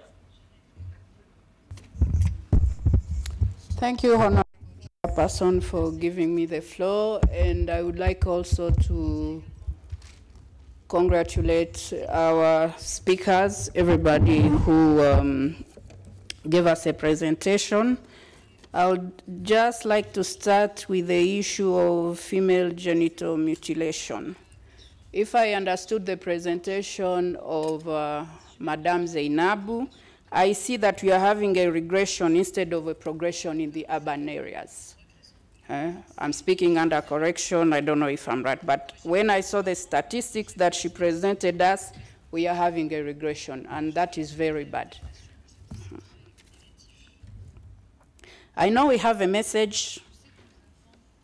Our message, we are saying that female genital mutilation is very bad. Yes, I do accept that.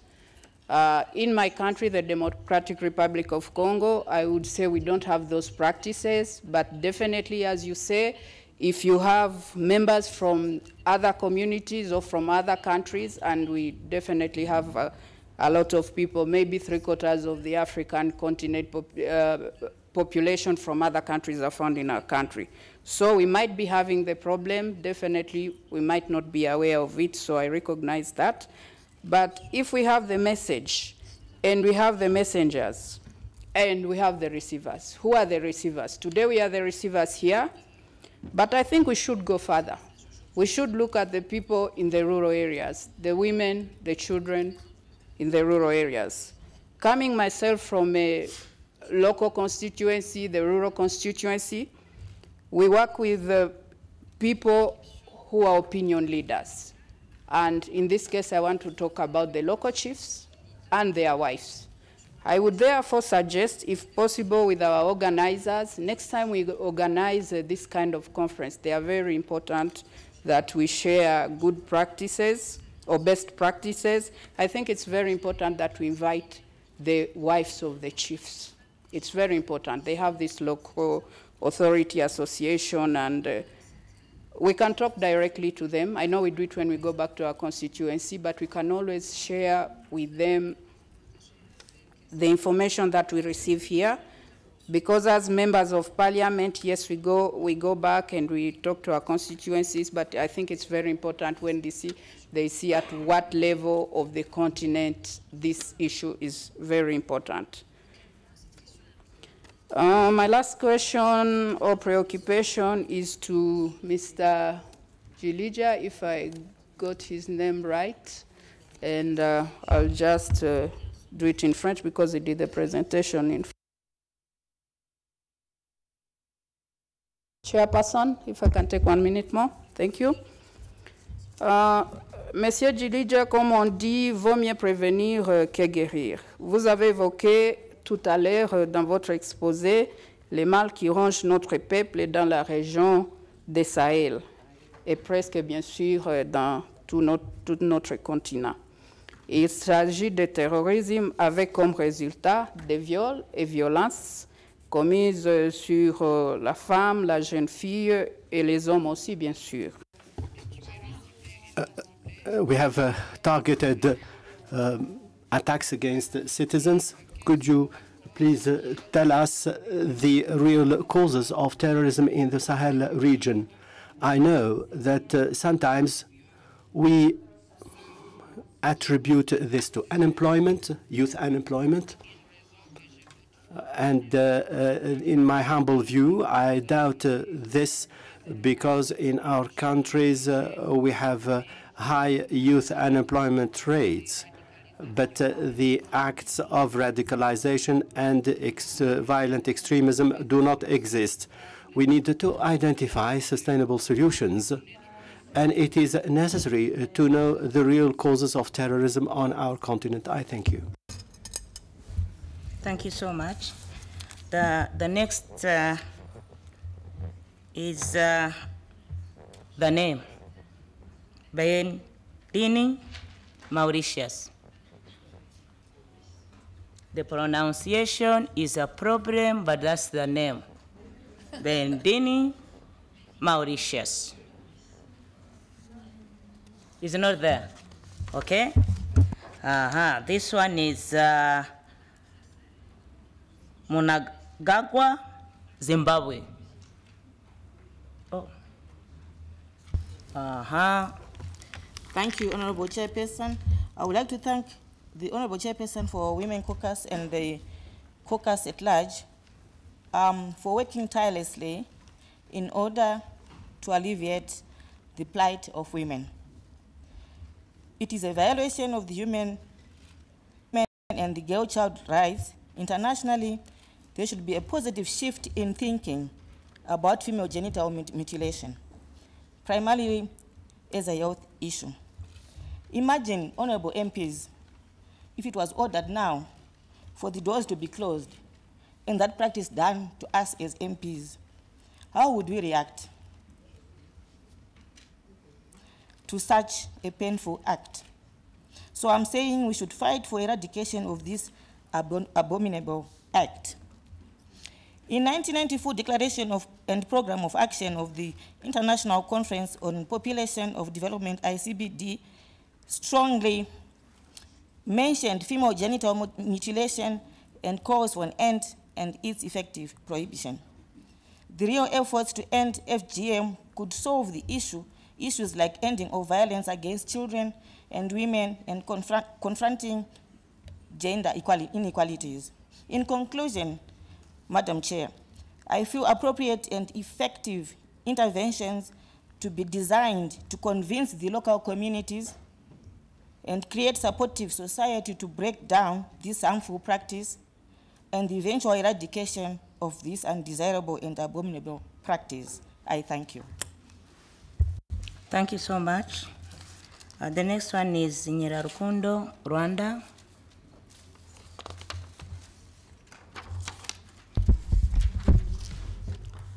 Merci beaucoup pour la parole. Thank you very much for giving me the floor. I have two observations to make. I'm going to talk about the importance of legislation. I agree with Mrs. Tag. It is true that laws cannot change everything. But in our context, this is our context, and this is our work, and we have to deal with this. Law is law. But if you want to reach tangible results, it must be written somewhere. And it must be respected by everyone. It's not simply because people want to do this or not. They have to. They have to do it. This is very important indeed. Please, we should not listen to people who say that we are going to make efforts, we cannot do it today, probably we can do it tomorrow. The law is the law, and it has to be written somewhere, and this is essential. The countries that have been able to achieve something started with small steps. They probably didn't do much, but we need to start working on the basis of written laws, and the law can be respected, and this is how the situation is. Secondly, I wish to address the issue of mutilation. I lend my voice to Mrs. Tag. I want to know more about surveys and scientific studies, and I want to know why decision makers resist. They do not want to protect citizens. This should be made a crime, and that's it. If it is a crime, and as I indicated earlier on, everyone will have to observe the law. I think that people are resisting because it's a question of political will. People don't believe in this. There are MPs, there are decision makers, but they do not believe in it. If they do not believe in it, they won't do much. So it's not simply a question of discussion. As Africans, we need international support to protect our children. It's a shame, but people must believe that this is a crime, to show to children that it is a crime against humanity. We know that torture is a crime against humanity. People are killed. in the absence of political will, things will not work out. But please tell us if there are things behind these issues. I would like to know more about your views on the matter. My time is going up, but allow me to address the issue of the Sahel. I heard the statement on the relationship between with unemployment. Unemployment is there. It existed before us, and it will remain after us. It should not be taken as an alibi. Decision makers and authorities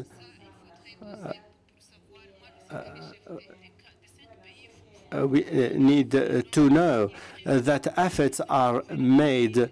Heads of state and governments are doing their best to feed the populations, and I think that we can find a solution elsewhere. We should not simply stop short of condemning heads of state and say that they do nothing. Thank you. Thank you so much. The next is Lucia Côte d'Ivoire. Lucia? Cape Verde. Your handwriting. Thank you so much. Muito obrigada, Senhora Presidente. E aproveito para cumprimentar a Thank you, Madam Chair, and I would like to use this opportunity to thank the Bureau and all the presenters, and also the men that are with us, because this cause is not only from women but also from men. And I would like to have a applause for men that are here with us, please. Following the intervention of the Deputy Chair of the PAP in relation to the difference between young girls and boys, I would like to share with you 5 conventions that which refers to the access to the work of the women, which respects the equality of work for men and women, both at vertical and horizontal levels. 426 that guarantees the equality of opportunity for all workers, so women can become engineers or bricklayers or electricians, as the men can do sewing courses and kitchen. The Convention 423 guarantees, and the Convention 189 that gives the homework, and we must develop our knowledge about the women that are doing homework are covered by the social insurances. We have to defend our workers and our women workers to guarantee that such rights are being respected and that the conventions are being ratified by our governors, by our leaders and presidents. And I would like to know, or to say, that the promotion of the equality of gender must be included in the respective programs of our government and must be transversal, or must be all-inclusive. And we must be strong enough to be able to do the reading of what is being spent on the development on gender, and even when we promote the budget, we must look at that. Lastly, I would like to say that while we are members of parliament, we must be exempt, and with our behavior and our involvement, we must serve an incentive to our girls' children. Can't hear. For them to be able to look at their own political ego, to be able to develop their attitudes towards our society and political, social, and other developments. Thank you. Badinza, Rwanda.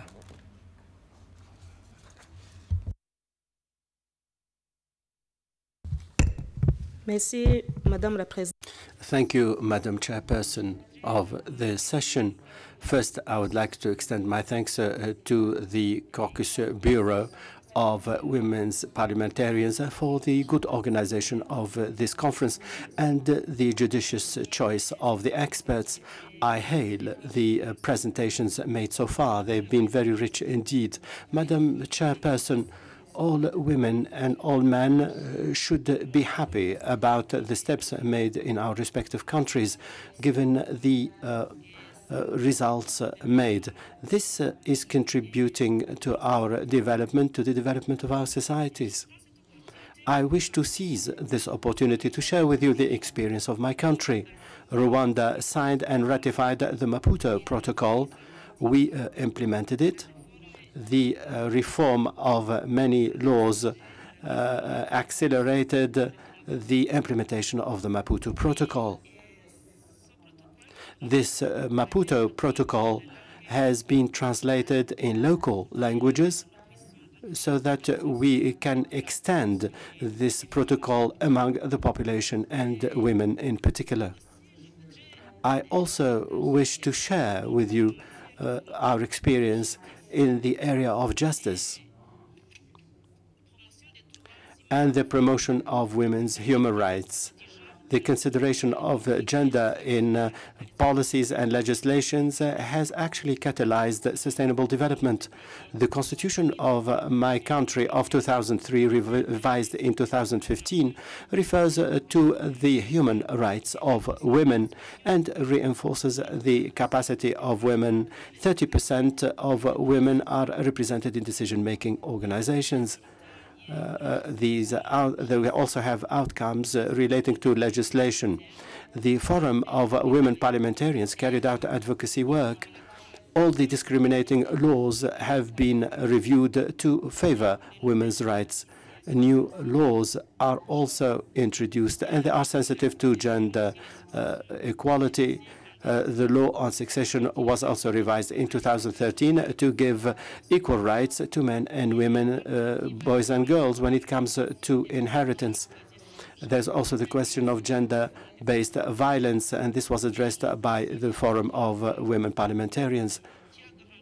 There's also the guarantee of protection for children against all forms of abuse, and there is a special protection for children who are handicapped. And this has improved the situation in our country. We also have the Child Forum, which starts at the grassroots levels to the national level. We organize annual meetings. The President of the Republic gives the opportunity to children to share their concerns. We also have a law on land property that gives equal rights to access and to the management of lands, equal rights for men and women. We also have the labor law, the law on regulating political parties.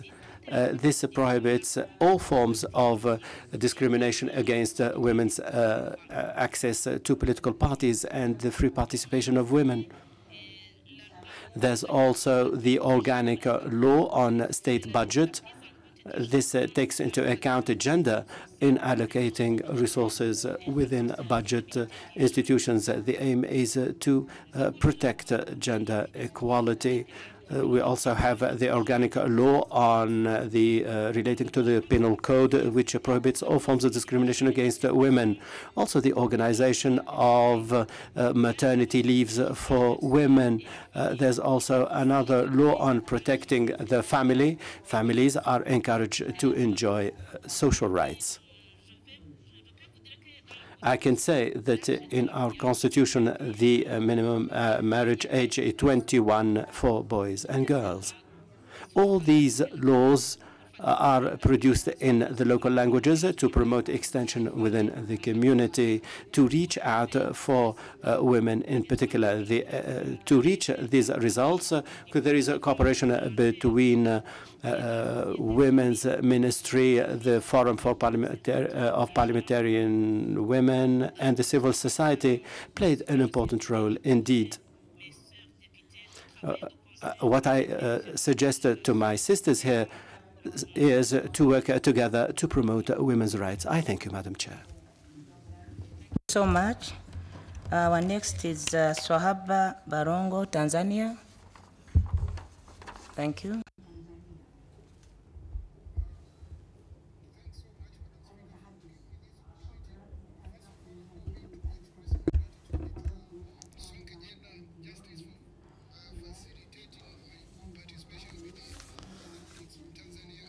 Ningependa kuwashukuru sana bila kupoteza muda sana.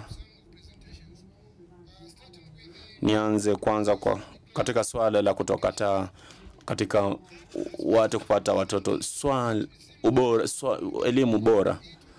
Hili swala limezungumziwa hapa, lakini sijui ni kwa nini bado tunaendelea kwa hapa. Tunajua kwamba elimu ni muhimu, ni chombo muhimu katika kupigana na masuala tunayozungumzia hapa.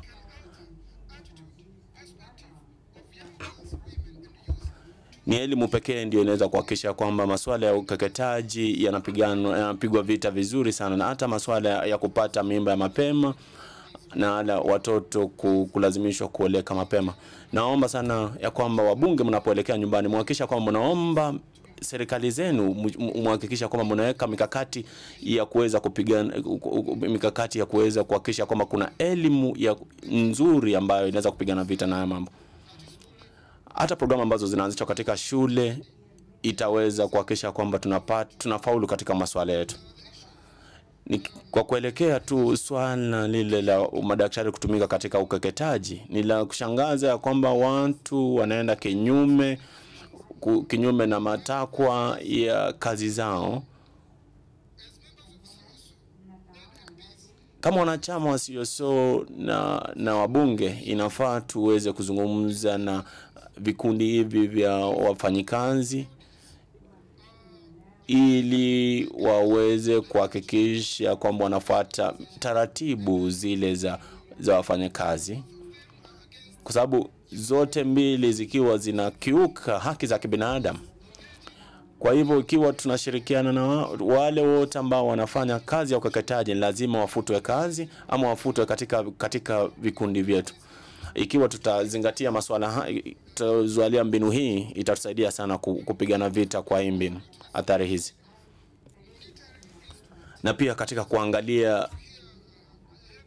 kuangalia masuala, niliweza kusikia kutoka kwa mbunge wa kutoka Afrika Kaskazini ya kwamba mna mazungumzo kati ya nchi hizo za kutoka huko kama Morocco, Algeria. Ningependa kwa ushauri tu ya kwamba ninyi mna mambo mengi ya kuzungumzia. Ushauri wangu ni kwamba muweke kushirikisha analyze issues, connect them. Those are technical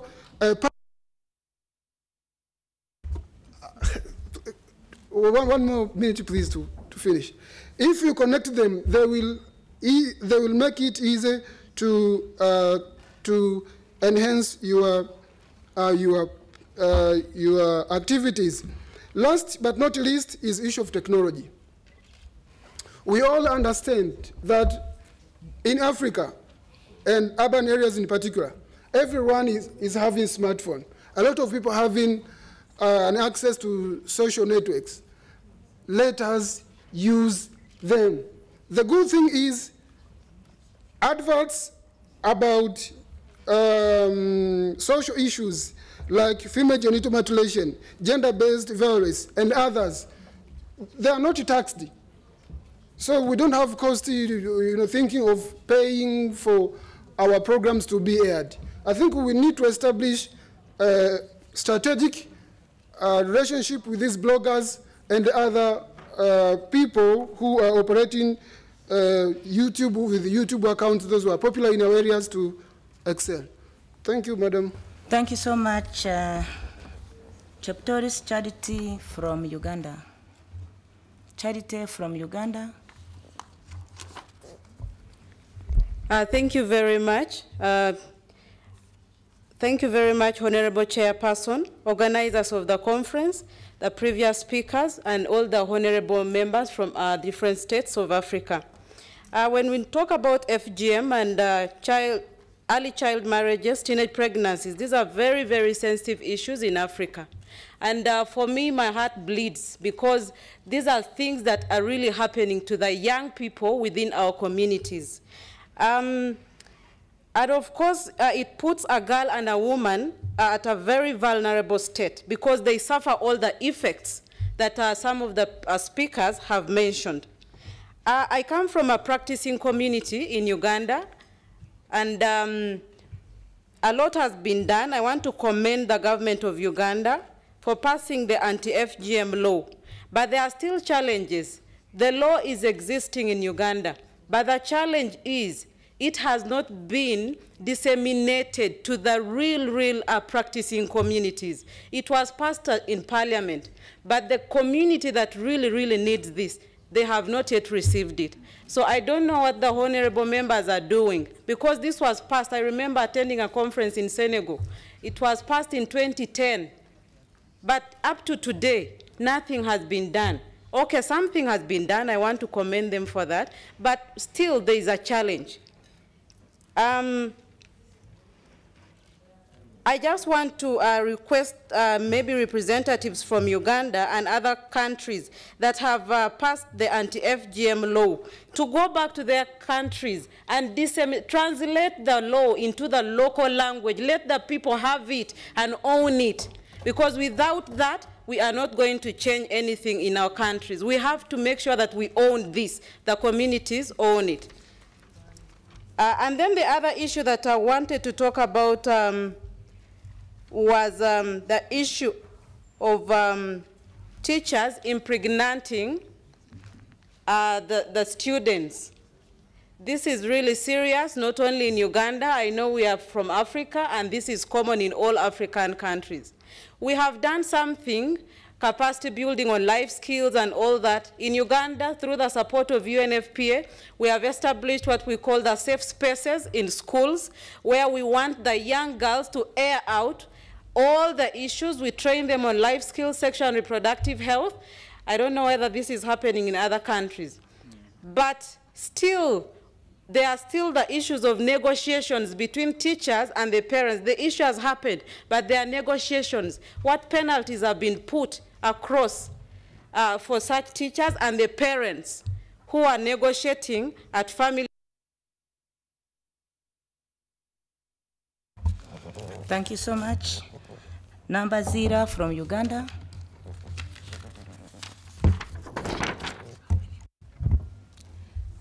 Thank you, Madam Chair, and the organizers of this conference.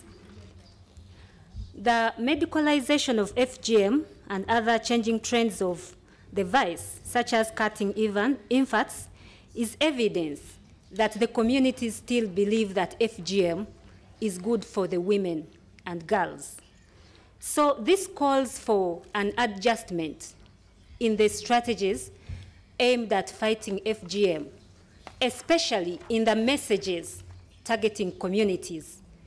And this must be supported by evidence building, because without evidence, we cannot convince the communities that FGM, regardless of the method used, is really harmful to the girls and women. And this is where the politicians and government need strong partnerships with the civil society organizations, because this is an area where they are well knowledgeable. So I just wanted to pose a question to Ms. Seinabu and UNFPA. In the communities where you've been operating, are there strategies that have proved successful in tackling the changing trends, such as the medicalization of FGM? Thank you. Thank you. Honorable Marie Kereya Mauritius. Kereya Mauritius. Thank you. Thank you, Chair. Tout d'abord, bravo et merci. First of all, thank you. I'd like to thank all the panelists for today, for giving us the various perspectives on this very important topic that is of interest to both men and women in Africa. But then how far will we go to perpetuate female genital mutilation of young girls? How long will we continue perpetuating this practice? And how will we continue perfecting imperfection? We've listened to testimonies of people who have gone through female genital mutilation and the psychological trauma that has ensued. We need to fully take on this responsibility of raising our voice to express our disapproval and support the fight against this practice in Africa. A lot needs to be done in Africa, but what milestones will we set for ourselves? What concrete actions do we intend to implement? And to remain within time bounds, I will shorten my intervention.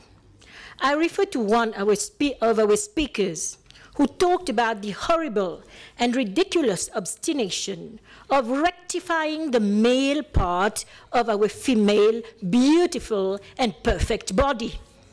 Some even say we women are not, without FGM, hygienic.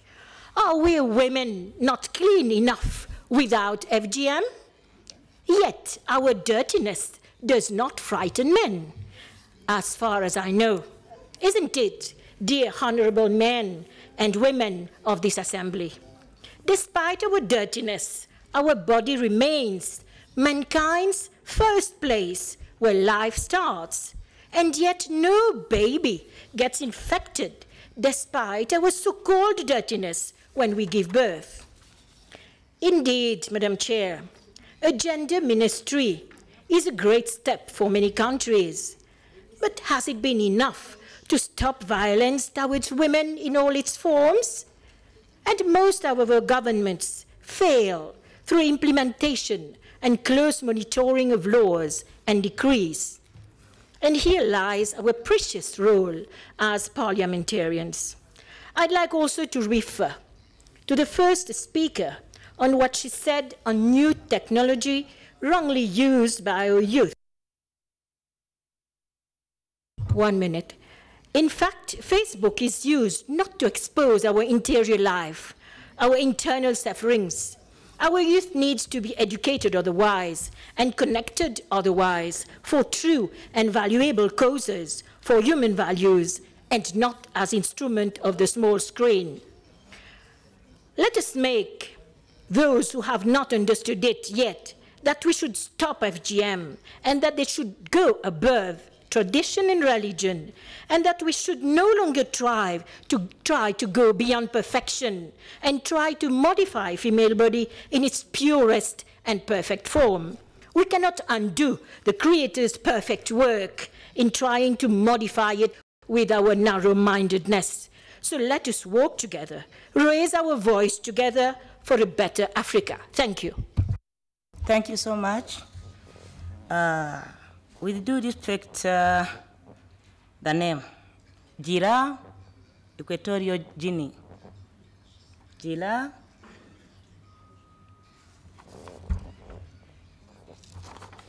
Equatorial Guinea. Anifa, this is a problem.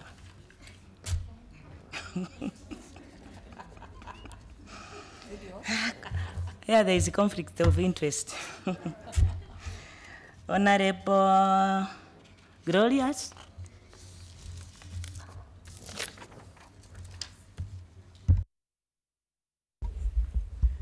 Merci, Madame. Thank you, Madam Moderator, for giving me the floor. I will begin by thanking the President, the PAP Bureau, as well as all the panelists this morning and this afternoon who have made excellent and very enriching presentations. I will not be lengthy in my intervention because the previous speakers have covered a lot of ground. However, I would like to go back to the issue of human rights. The first speaker mentioned the fact that it is important to have rights and we need knowledge and know-how. And she said we need rights and skills. Now, as an elected official of the people, what do you think we should do to try to ensure that we get involved in what is in various countries and at various levels? There's been work ongoing to promote women's rights. For women who've been educated and those of us who have been elected, we have a platform from which to speak. But what is our role in our rural communities that we represent? We need to go to the grassroots, because one of the objectives we have is to build capacities. Do we often put to good use what we have to assist our sisters who live in rural areas? Now, with regard to female genital mutilation, I thank God that this practice does not exist in my country. I hope that it doesn't exist. But where this practice is rife, I note that there is a tendency to modernize the practice, to medicalize FGM, and to continue the suffering.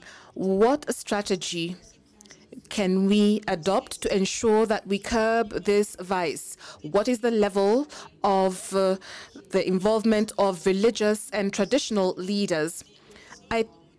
We cannot keep on castigating men and elderly women. We need synergy and a wider sensitization. It is a traditional practice that is difficult to eradicate, and it really is frightening when you see people trying to modernize it. So, as my colleague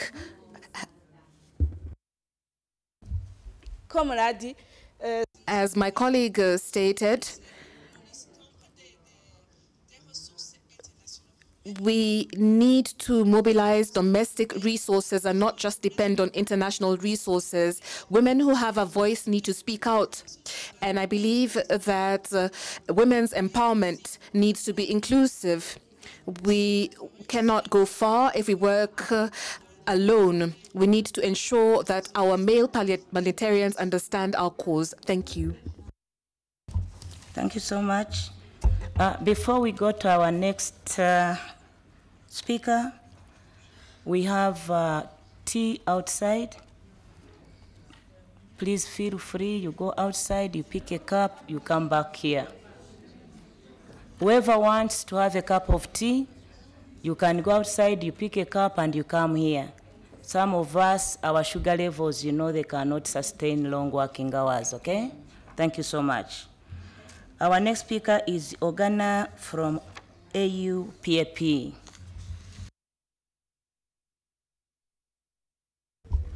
Thank you very much, the chair of the session.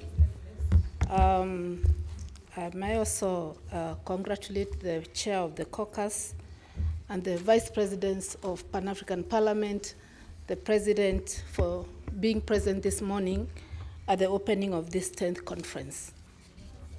In my previous capacity, I have participated in this parliament, but this is the first time I'm participating in my new capacity as a special advisor to the president of the parliament. I have been here for 1 year now, almost, and I have seen and learned a lot.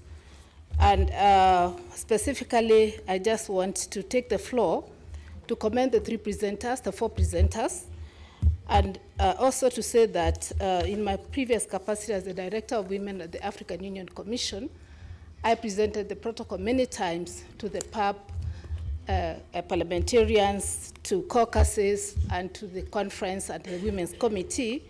And so today I requested that they circulate that document to the new members who may not have seen the document, and also the Lilongwe Declaration, which we wrote at the 10-year celebration of the protocol. As many of you may know, the Women's Protocol is the highest ratified document in the African Union. 38 member states have ratified it. And I think there's a lot PAP needs to learn from us, women, on the approaches and the advocacy we put in place to raise the number of ratification to that level. Having said that, my comment is on reporting. Article 62 of the Charter on Human and People's Rights requires that the Protocol of Maputo, member states should report on what they have been doing. As at the 10th anniversary in Lilongwe, only Malawi had reported. That is why we held the 10th anniversary in that country. And by the way, that's the time they had a female president. So it matters for women to be in State House, in the House, and in important places. What I wanted to say with regard to Article 62 is that because of that, we can be able to know which countries have ratified and have domesticated and have implemented whatever instruments. For example, in the African Union, we have what we call the Solemn Declaration on Gender Equality, which heads of states are required to report every year. It is a very important thing to report because through that, which actually 49 member states had reported by the time I left Addis Ababa, which left only 3. So it means that we could be able to tell you what was happening on gender across the 13 articles of the Solemn Declaration. From that, we were able to pick now 21 countries that had actually legislated against FGM, 21 African countries, and I think that is huge progress. I think what I can say is that two things in concluding. One, I think the women parliamentarians have managed to mainstream, gender mainstream the parliament. For us to have 2 days in between session to concentrate on women, I think that is major progress, and it shows that we have brought into the center of the House the issue of gender equality. I want to tell members of parliament that legislating is not everything for us women to move on. We must champion something. Every woman parliamentarian here should go home and take one issue. It can be FGM, it can be child marriage, it can be a school, it can be a dispensary. Champion something. Make sure some work is done on that. I thank you. Thank you so much. We are about to come to the end. Worocha, Burkina Faso. Burkina Faso, Worocha.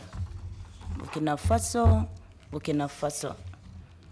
Madame Honorable Robina Rwakojo, Uganda.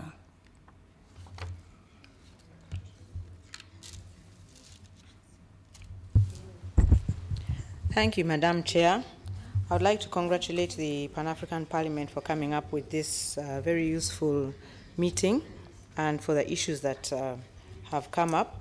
I just wanted to say that following on in the morning, from the morning's presentation, in Uganda, treaties that we have ratified are not self-executing. We have to domesticate the provisions into our laws. Sometimes you find some laws are already existent, some provisions of the treaty are already existent in some of our laws. So you find what is going to be domesticated is not everything that's in the treaty, but a few of the provisions.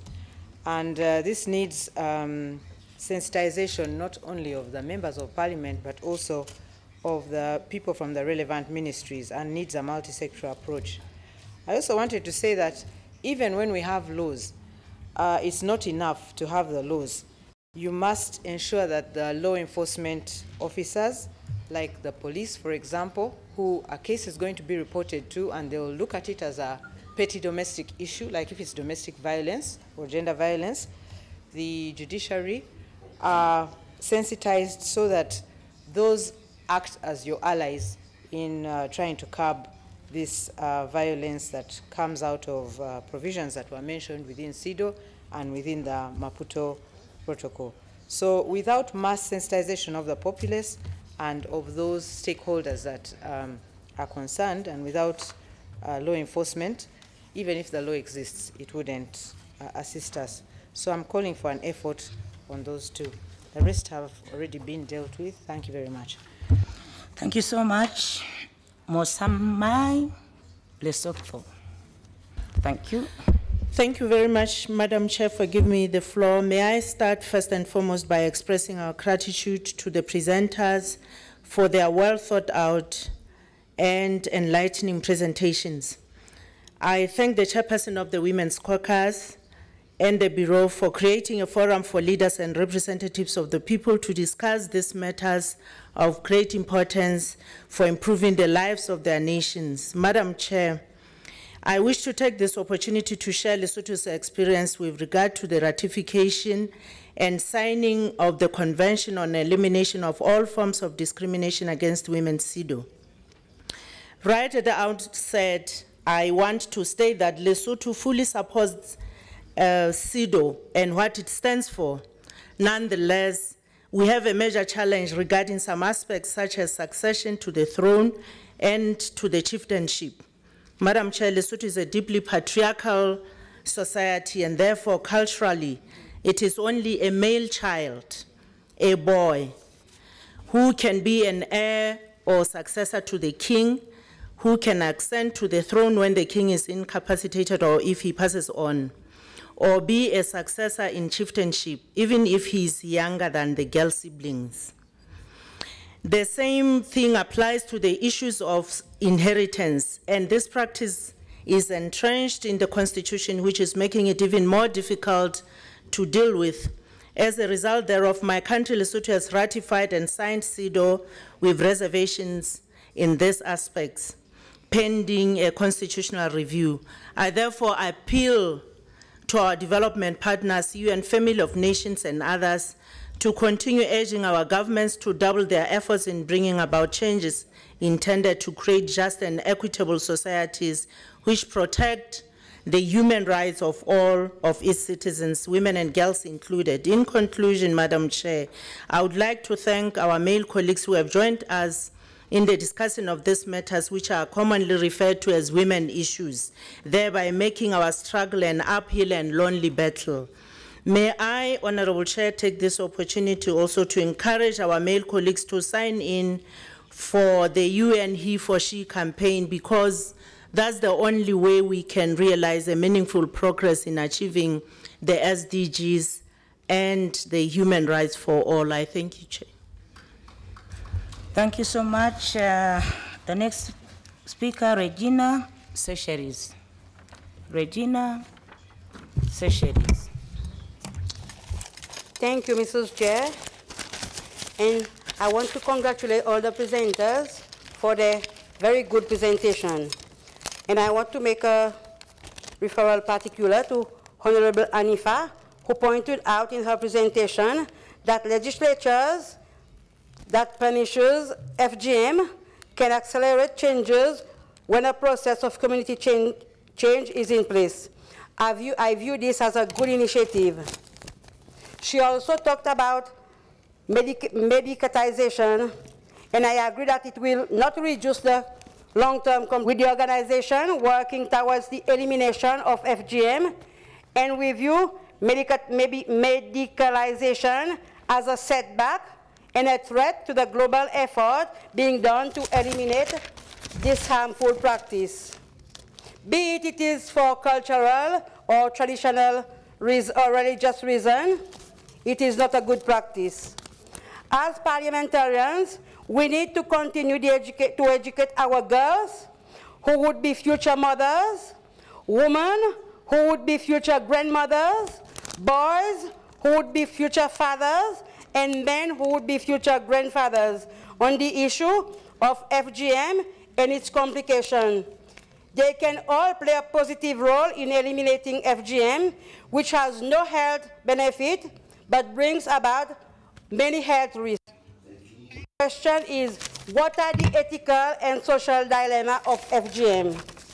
I am saddened, though, that even countries that have signed the Maputo Protocol is still practicing FGM, in spite of Article 5, which talks about eliminating all forms of harmful practices. I thank you, Mrs. Chair. Thank you so much. Honorable Monji, Tunisia. Monji, Tunisia. Thank you so much. Merci, Madame. Thank you, Honorable Chairperson, Honorable Anifa. I'd like to express my gratitude to the PAP Bureau and the Women's Caucus for organizing this meeting that shows the commitment of the women parliamentarians to safeguard women's rights. I consider that in Africa, women are the most vulnerable segment of our population. It is they who are subject to all manner of violations, physical, sexual, economic, social, and others. And often they find themselves in situations of real suffering. It is for this reason that the Pan-African Parliament has a role to play in the sense that parliamentarians are the voices of the voiceless. They need to represent the voiceless. One of the speakers said that there is no money, there is no possibility of lodging complaints. Yes, and there's no money to go to hospitals. Yes, there are people who do not have lawyers, they do not have trade unions. So the onus is on parliamentarians to be the voice of these victims. Regarding female genital mutilation, I believe it is an issue that affects the most fundamental human rights. The Universal Declaration of Human Rights, the International Pact on Civic Rights, the International Convention on Economic and Social Rights, and Article 5 of the Universal Declaration of Human Rights stipulates that nobody shall be subjected to torture or cruel and inhuman or degrading treatment. I believe that this is inhuman, degrading treatment, not only for the person who is undergoing it, not just for the victim, but for entire humanity. How do we accept such horrible acts in the 21st century? This physical violation is intimidation. It is inhuman treatment that will accompany the victim throughout her life. It is for this reason that there is a lot to do. Is there a possibility to create a civil society platform to sensitize people for monitoring and to mobilize people? We need to act. We need to raise our targets to eradicate such cruel acts and phenomena. We need to ensure that we achieve our goal, not just to manage this practice, but then to curb it completely. I would also like to say that a peer review mechanism could be possible, could be envisaged, so that we assess the commitment of various countries in the application of laws that have been promulgated. I sincerely request my honorable colleagues, and specifically women, to come up with a model law which will embarrass, disturb heads of state. We need to ensure that FGM is on the agenda of heads of state and government so that all countries adopt it.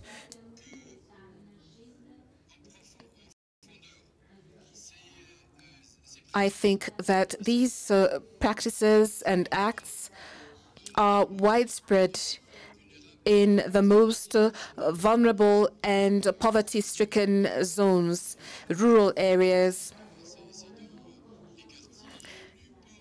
residential areas that are extremely poor. And there's the issue of women's empowerment that we need to address. We need to fight so that Objective 5, which is gender equality, becomes a reality.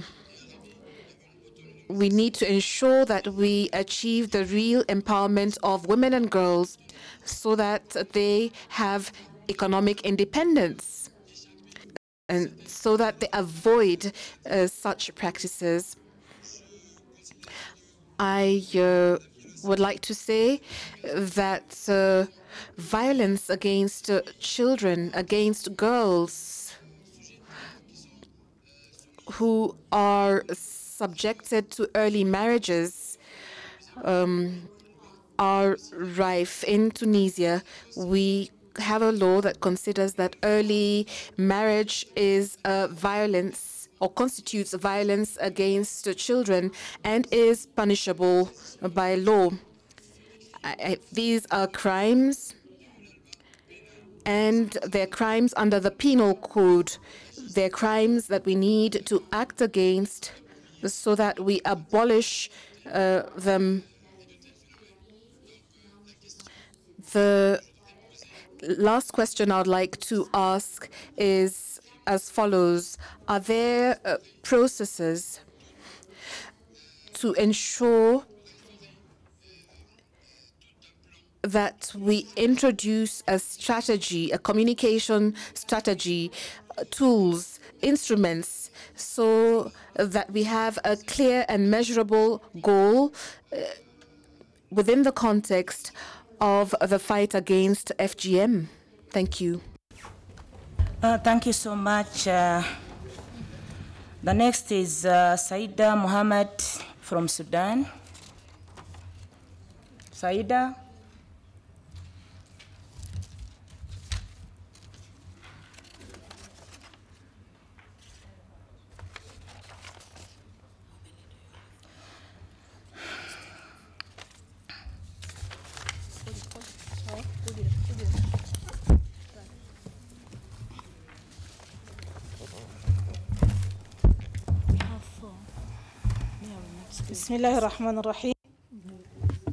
In the name of Allah, may His prayers be on His Prophet. I thank you, Sister Chairperson. Would like to commend you and congratulate you and congratulate all the sisters and brothers for the holding of this important conference, and would like also to commend and congratulate all the countries which have stood at our side, that is Arab and African countries, in order for the sanctions to be lifted on Sudan. And Sudan now is prepared to launch a very strong development, because the Sudanese women are the sections which have been most affected by these sanctions. My sister Chairperson, I must say that in the paper presented by our sister Zainab on female genital mutilation and early marriage, these are important problems and very serious issues, and these problems have their own reasons, and these are reasons which are shared by several countries. That is, they have to do with culture, they have to do with customs, traditions, and these reasons or causes cannot really be treated unless we really intensify awareness, because what is happening to girls is happening in remote areas. This is why I would like to say that awareness, and here I would like to suggest that we set up channels, radio channels or television channels, in order to channels would be set up in rural areas in order to spread awareness and reflect these wrong treatments of girls. I must say also that as part of the solutions and the treatment that has been carried out, we must support international conventions and international and local laws. For example, Sudan now is... Mike, please. Sudan now is preparing a law in order to criminalize excision of women and also sue those who carry out this excision. And this law is being finalized. I must also say that we must activate an instrument of follow-up. It is true that there exists some instruments in order to follow up the implementation of international and local recommendations. And I would like to suggest also, as this PAP Women's Conference has been organized, there must be also a conference for men, a men's conference, because men and the youth should be involved in such issues. So if a father or a husband says, for example, that my daughter shouldn't be exercised, then they can be heard. So men have an important role to play. So when you organize similar conferences for women which would come out with recommendations that are similar to the recommendations that we will come out with, this will contribute to the solution of the problem. Finally, it is necessary for this. It is necessary to include also this female genital mutilation be included in the curricula both of the primary, secondary schools and the university. And this unit, which is part of the curriculum, will refer to genital mutilation, early marriage, and will touch upon all the problems that are faced by the girls. So if this unit is included in the curriculum, then girls and boys will be then sensitized on this issue. Thank you. The next is Ngwea, Mauritania. Mauritania. Okay, thank you.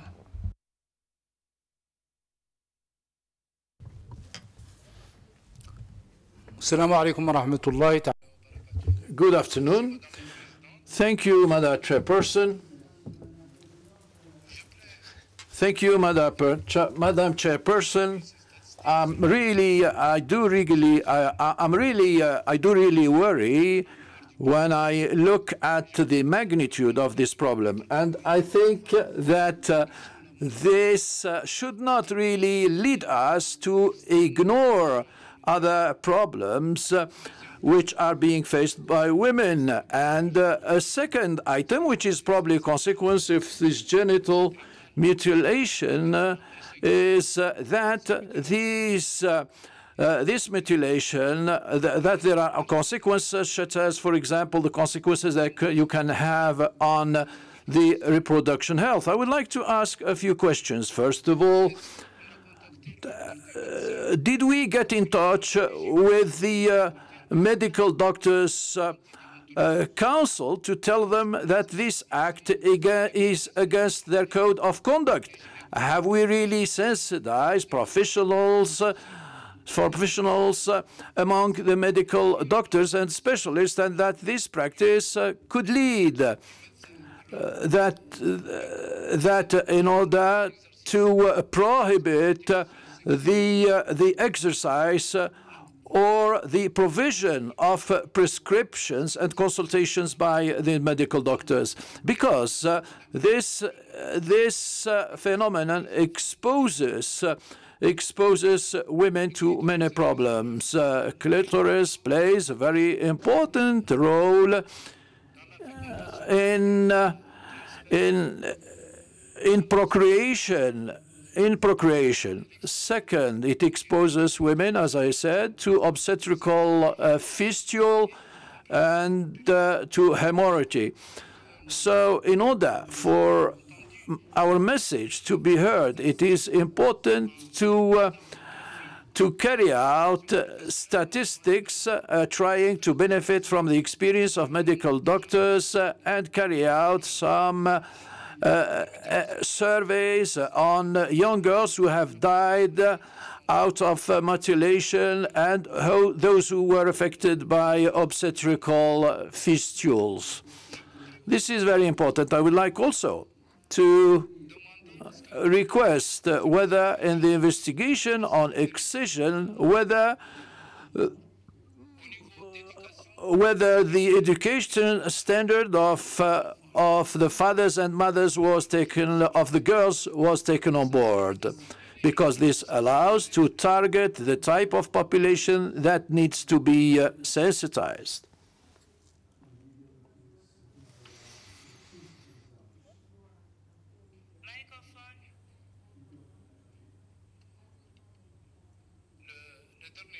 So the last point, I would like to raise it because in some countries, a child who is born from a mother cannot get the citizenship of the country. Isn't it a form of discrimination against women? Thank you. Thank you so much. Our next is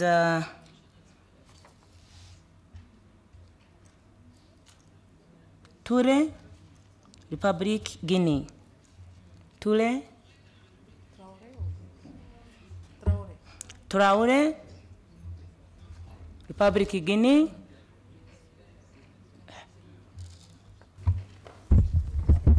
C'est Traoré. It's Traore Jantu, Madam Chairperson, Republic of Guinea.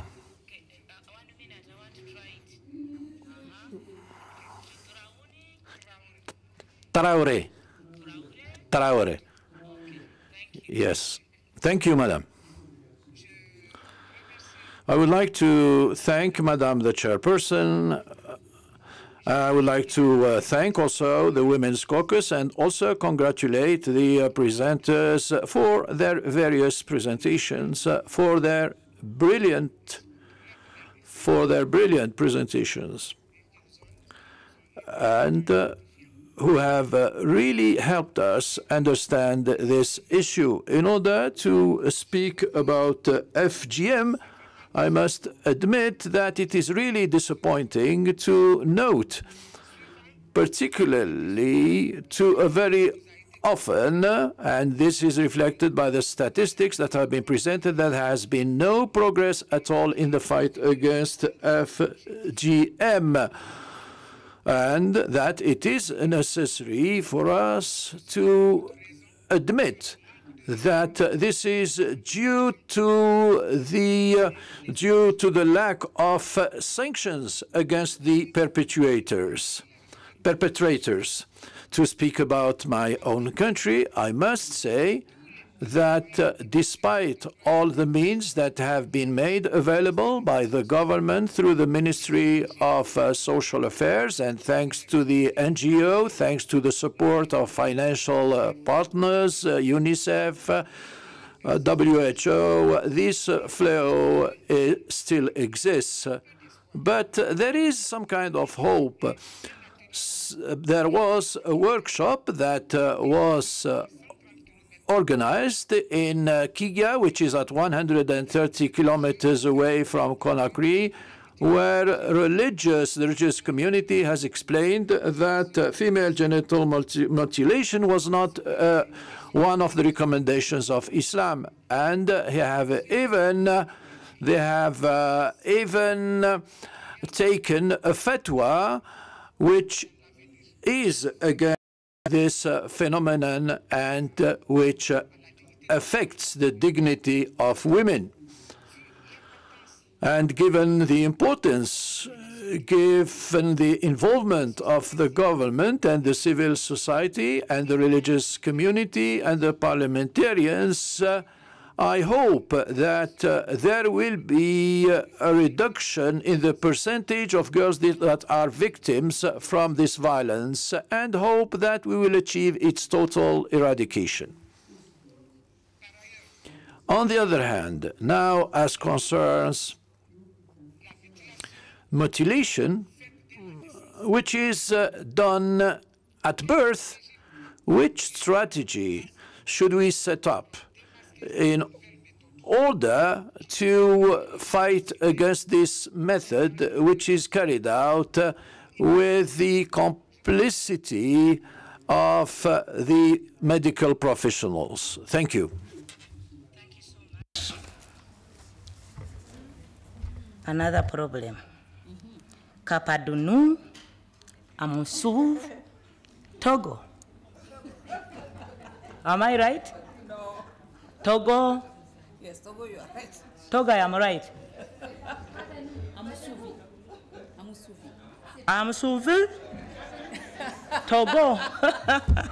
Merci. I'm learning. I'm about to reach there. Merci. Thank you, Madam Chairperson. Thank you, Madam Chairperson. I would like to ask a few questions. Today, this is the 10th Women's Conference, Women's Parliamentarians Conference, because at a given time there had been some evaluation in order to see the progress that has been achieved, because there is no use to come here and chat again without really proposing actions. And in Africa, we must move to deeds. This is the first observation that I would like to make. The second observation has to do with ratification. When a country ratifies a convention, the country at a given time, over 3 years, has the duty to submit a report. So this is a question which I'm asking to our presenters. Do you have any idea about reports that have already been submitted, reports that are relative to the various conventions which we have alluded to today? Do you have any idea about the number of reports that have been submitted by these countries? I would like to take the case of my country, Togo. Generally, when we submit a report, we make first an effort to submit the report. But when recommendations come for the dissemination of these recommendations, there are always problems, meaning that the executive arm of the government does not disseminate the recommendations because the government fears the reaction of the opposition. This is what happens generally back home. They fear the reaction of the opposition, and the reports, the recommendations would remain in the drawers, on the shelves. They are shelved out. So there is a way to disseminate and popularize these recommendations. There is a possibility of having funds to disseminate and popularize these recommendations. I would like Madame Huguette, if possible, to tell us concretely the kind of channels that we have to use in order to get some funds in order to popularize all these recommendations. Thank you. Thank you so much. We are coming to the end. Josette Kaya, DRC. Josette Kaya, DRC. Merci, Madame la Présidente. I thank you, Madam Chairperson. First of all, I would like to apologize. I wasn't here this morning, and my flight was delayed. And I would like us, the girls that have been mutilated, what's the purpose of doing that? Isn't it to say that these girls will not really enjoy the intercourse, or so if girls cannot really enjoy the intercourse, then it is probably because of the fear of the reaction of men. So, to our knowledge, back home there are no mutilations. But I would like to inform you that we have our own practices. Girls in some areas, in some provinces, try to extend their clitoris in order to please men. So I tell them, men must also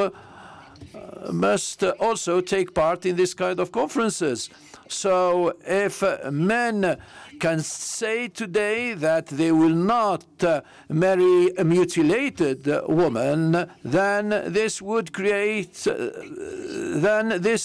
discourage this phenomenon. Women are being used, and men who are mutilated, the purpose is in order not to enjoy or not to have an orgasm, and it is aimed at pleasing men, and this is why men should be part of this conference. And would like to congratulate men who have attended this conference. I thank you.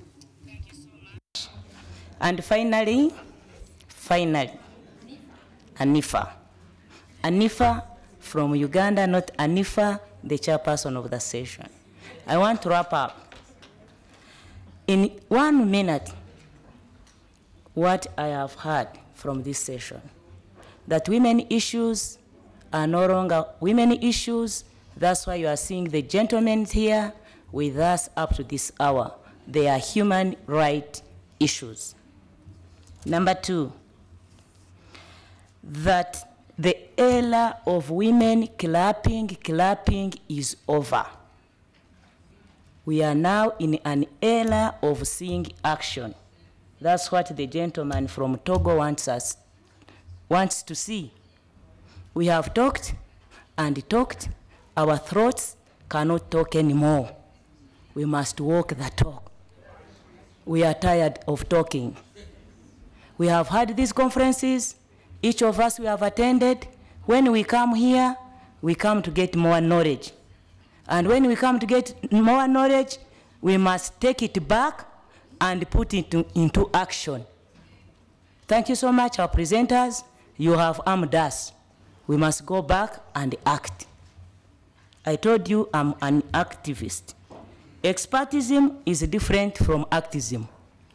One presenter said they write, they listen, they do many things in their office. But for us, we go on the streets. We represent those who are voiceless. And that is why we are here, and that's why we are talking on their behalf. Last but not least, African governments are eager, very eager, to sign instruments. Every instrument they come and sign, those that they have signed, but they are never eager to implement them, to honor them. That's why you see the Maputo instrument is signed by 15 countries. But if you see how many have been implemented, you have heard from our colleagues. There are no mechanisms back in our countries, even in our parliaments, to follow them. So we are here to go back and act. Finally,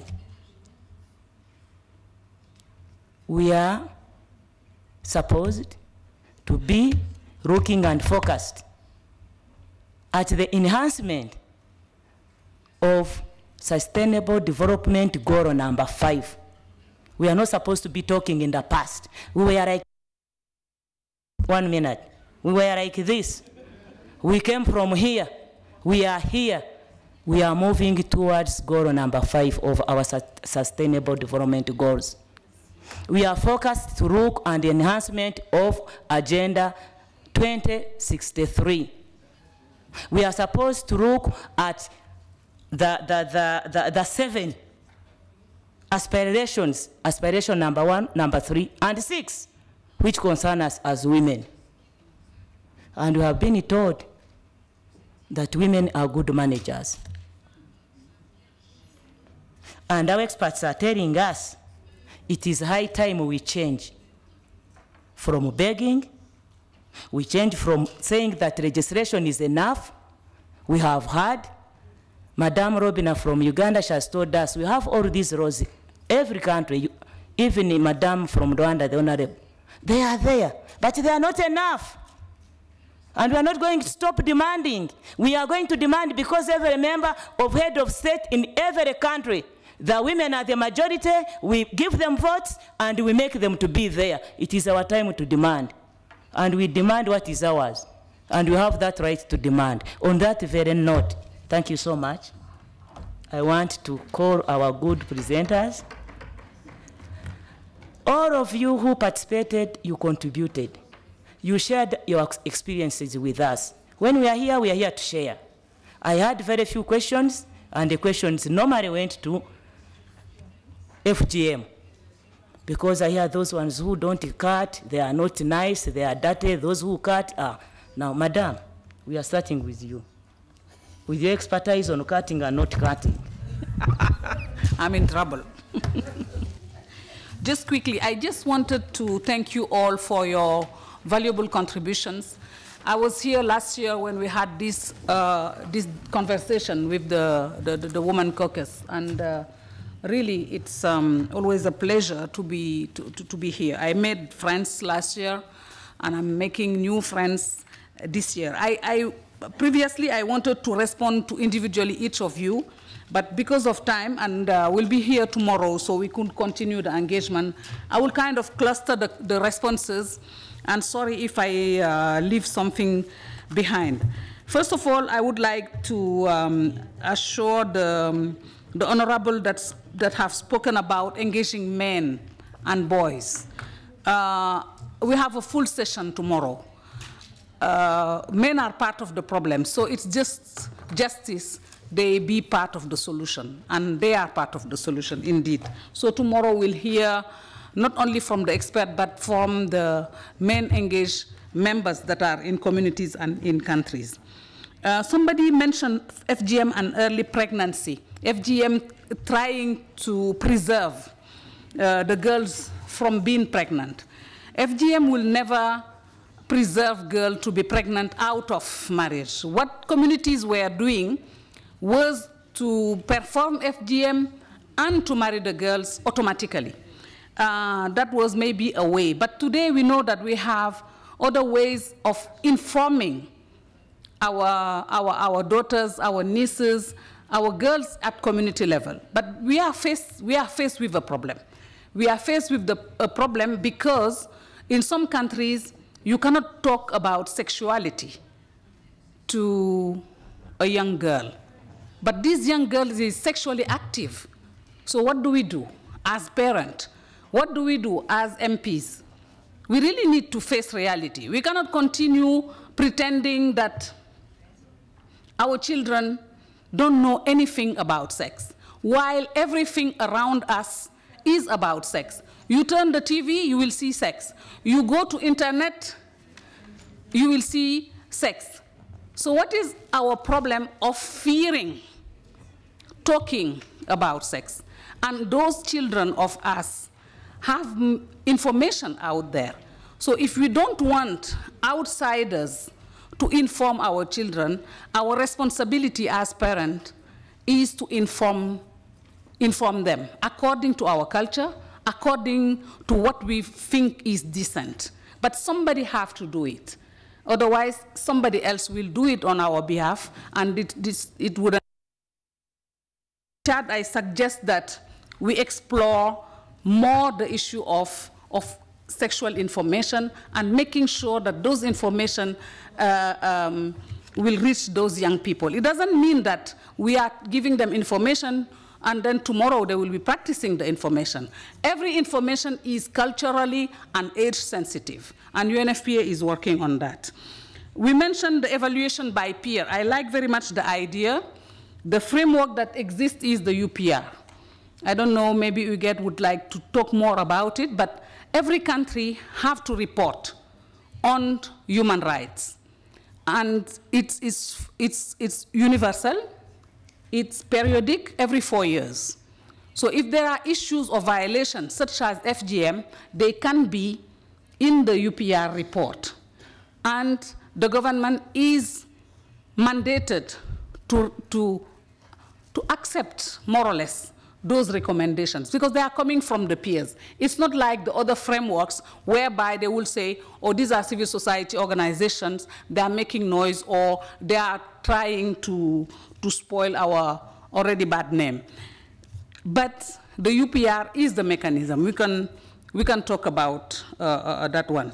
And the global objective is the SDG 5 with its target. But then the target is global in terms of communication, in terms of how do we go about it. We have to go back home and contextualize that target. How do we talk about those issues? What language are we using? Are we confusing more our communities? Medicalization, I think everybody was shocked. I was shocked as well. It was a couple of time ago. But we have strategies. Strategies are around raising awareness, because some of these medical doctors and the health providers, I said it, are part of the community where FGM is practiced. They believe that these are the right things to do. So we have to bring awareness, we have to bring evidence, and they know already in terms of evidence that it is not safe. But we have to continue. And they are the ones resisting. In Egypt, the medical doctors are the ones that are resisting. They are the ones practicing, and the syndicate of medical doctors are the most difficult one to deal with. So, but we need to be persistent, because FGM is a social norm. And as social norm, not only my neighbor or my family or my community is expecting me to do it this way. So this is why I'm doing it this way. Even if I don't agree, as an individual, I have to be confirmed. Somebody said earlier that people from the diaspora are coming back. They're educated, they can be safe there, but they are coming back to their villages, to their communities, to perform FGM, because this is a way for them to be recognized as part of that community. Political will, I cannot be agreeing more. We need political will. We have done things in Africa overnight because we wanted to do them. But unfortunately, women's rights, health, women's health, these issues of FGM, violence against women, child marriage, are lip services. We are just not taking them seriously at national level, at community level, even at family level. I think this is high time. You are women of power. You are women of influence. You, the honorable MPs, the women MPs, with your male counterparts. You have the possibilities to challenge the government, to call them to order. Nobody else can do that. The UN can't do it. We will be packed out the same night to the next flight. The civil society organizations can't do it. In some countries, you don't even dare. But the parliamentarian can call a minister. The parliamentarian can send them a note to say, what have you done so far? So I think this is a unique, for me, this is a unique mechanism.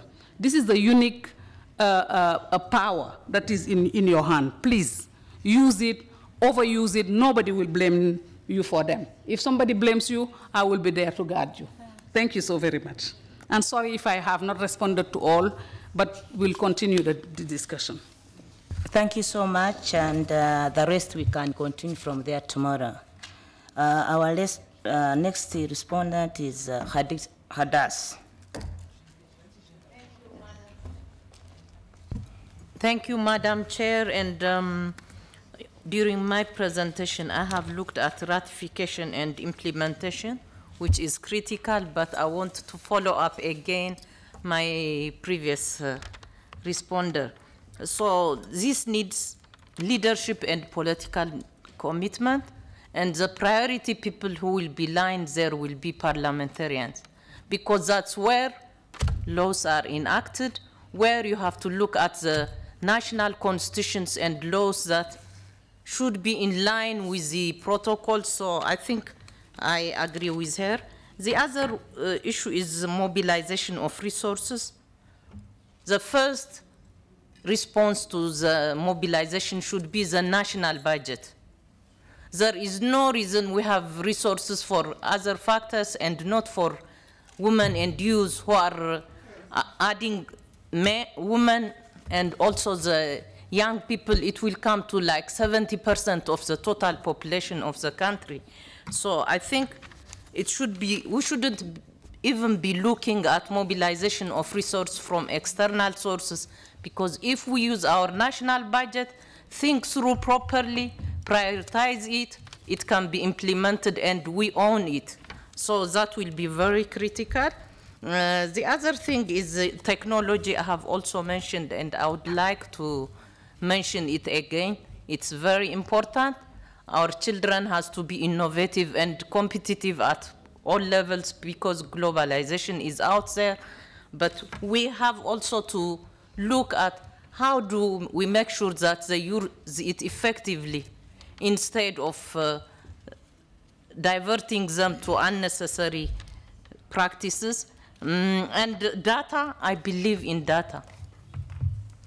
Whatever we want to do, where we want to put our national budget, we need evidence, evidence based on data. For those countries which have implemented, I think it's important that they share, you know, what was the impact? Why do we have to put money on that issue? So with FGM, youth education, there is no question. The results are there, but I think we still have to persist producing relevant data. But these data production should be led, but also we have to work with those strong institutions who are producing data, because it will be an African issue and it has to be addressed and looked at by Africans. The other thing is at youth unemployment. It's not only radicalization. What about trafficking? What about increase in addiction? And I'm shocked when I go to some countries, instead of addressing it head on, we have started in increasing rehabilitation centers, like some of those rich countries. And this should be an issue of concern, and it's closely related with sexual and human rights of women, and also youth unemployment. And the other thing is also trafficking of our young people. Every day we have become the headline on all external big medias being dropped on the oceans somewhere. I think this is we have to consider it very seriously. These are young people who could have been used, you know, to develop the continent, and I think we have to look at it comprehensively from that agenda. And for me, economic empowerment for women is very critical. If you have money, you can speak, you can make your own decision, you can have power. If you have power, nobody is going to push you around. So we have also to look at it from economic empowerment. And for young people, we need to look at quality education, especially public education. I was sad to see the Human Development Report of 2017, where quality of education in Africa has dropped very massively. So are we progressing? We have more schools, but we don't have properly trained young people. I think this is an issue where we have to look, and quality health services are also very important. The issue of relevance of succession. I have mentioned it, and I would like to mention it, because inclusiveness, mentoring, and also succession of at all levels, starting from the leadership level up to the local level and for all parts of the population will be very critical. And I think I have tried to look at some of the aspects. Thank you. Thank you so much. You have heard. You have education, you have power. You have power, you have money. You have money, you have power. With the power, you have education. They go together. Thank you so much. Madam Jacqueline, it's your turn. Thank you. Jacqueline. It's you get. Whatever. Jacqueline is gone. Don't worry. Okay, you now. I have seen you. This one? Yes. Yes. Not this one. No. Okay. Who got? Sorry, I was getting another one. Thank you, Madam Chair. The UPR, is that so? Universal review, no, peer review. Yes, I think it has one advantage. First, it is an African initiative.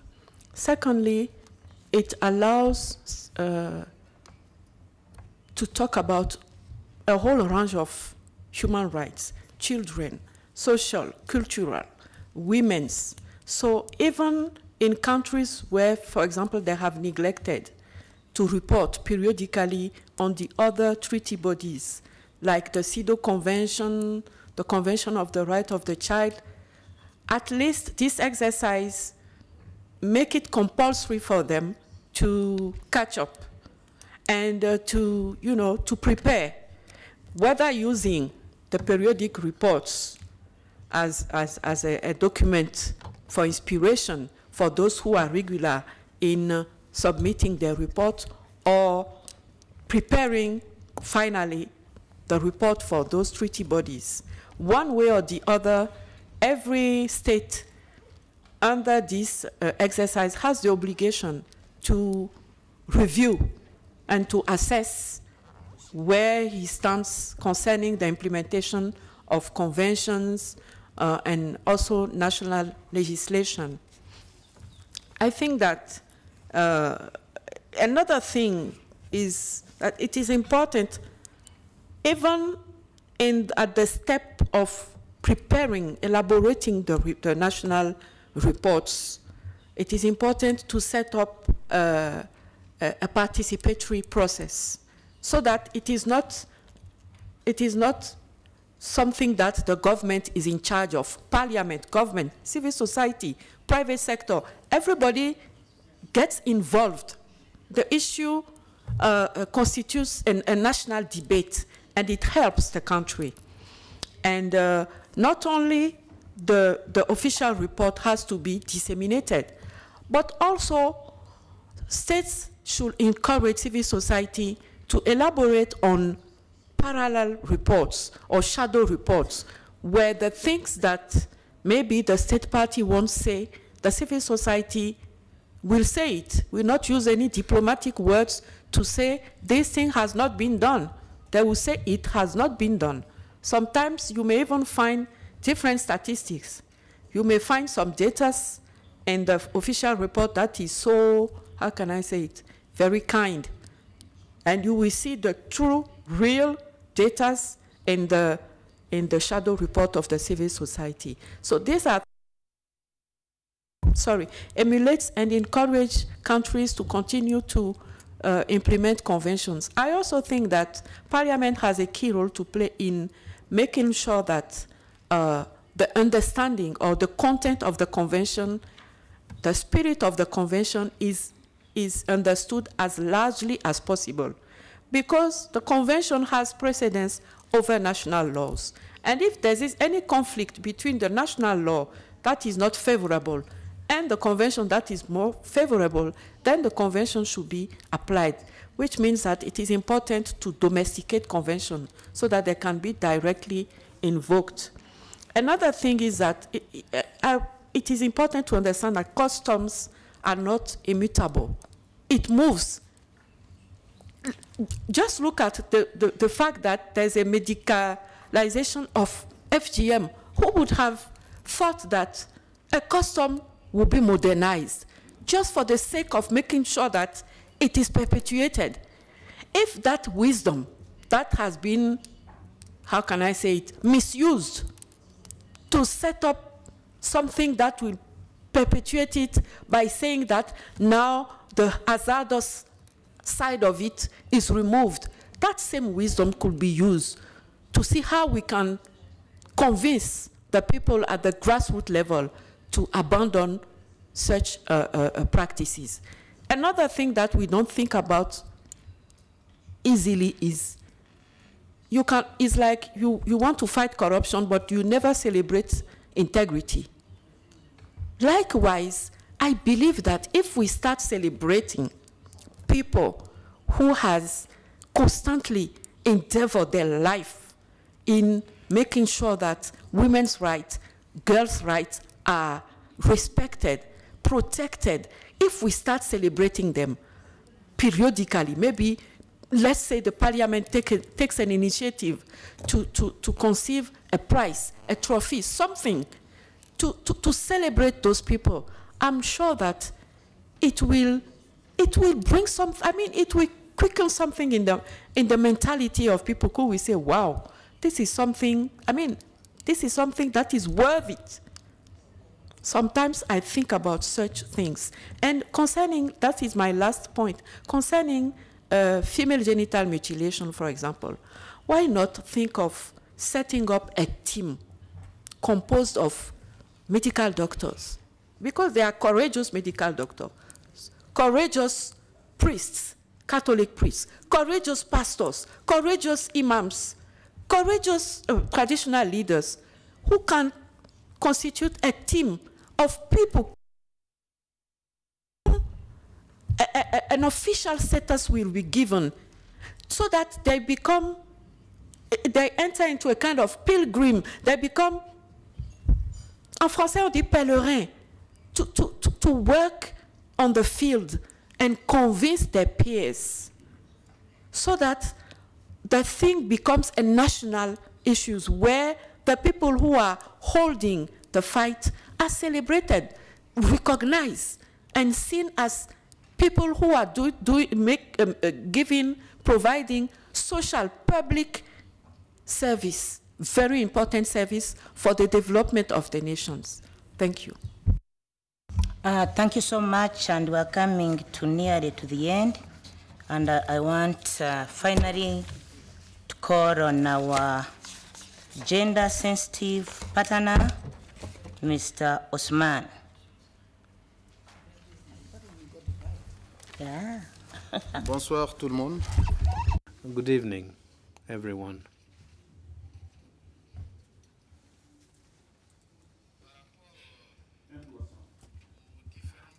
With regard to the various concerns expressed this day, honorable MPs who are trying to understand, I think in the end we'll all be able to grasp the meaning of the various presentations, because in my presentation I spoke about poverty and I spoke about unemployment. Poverty is ever present everywhere, in every single country. Maybe there is more unemployment in other countries than in our own backyard. But what I'm saying is that poverty contributes a lot to unemployment.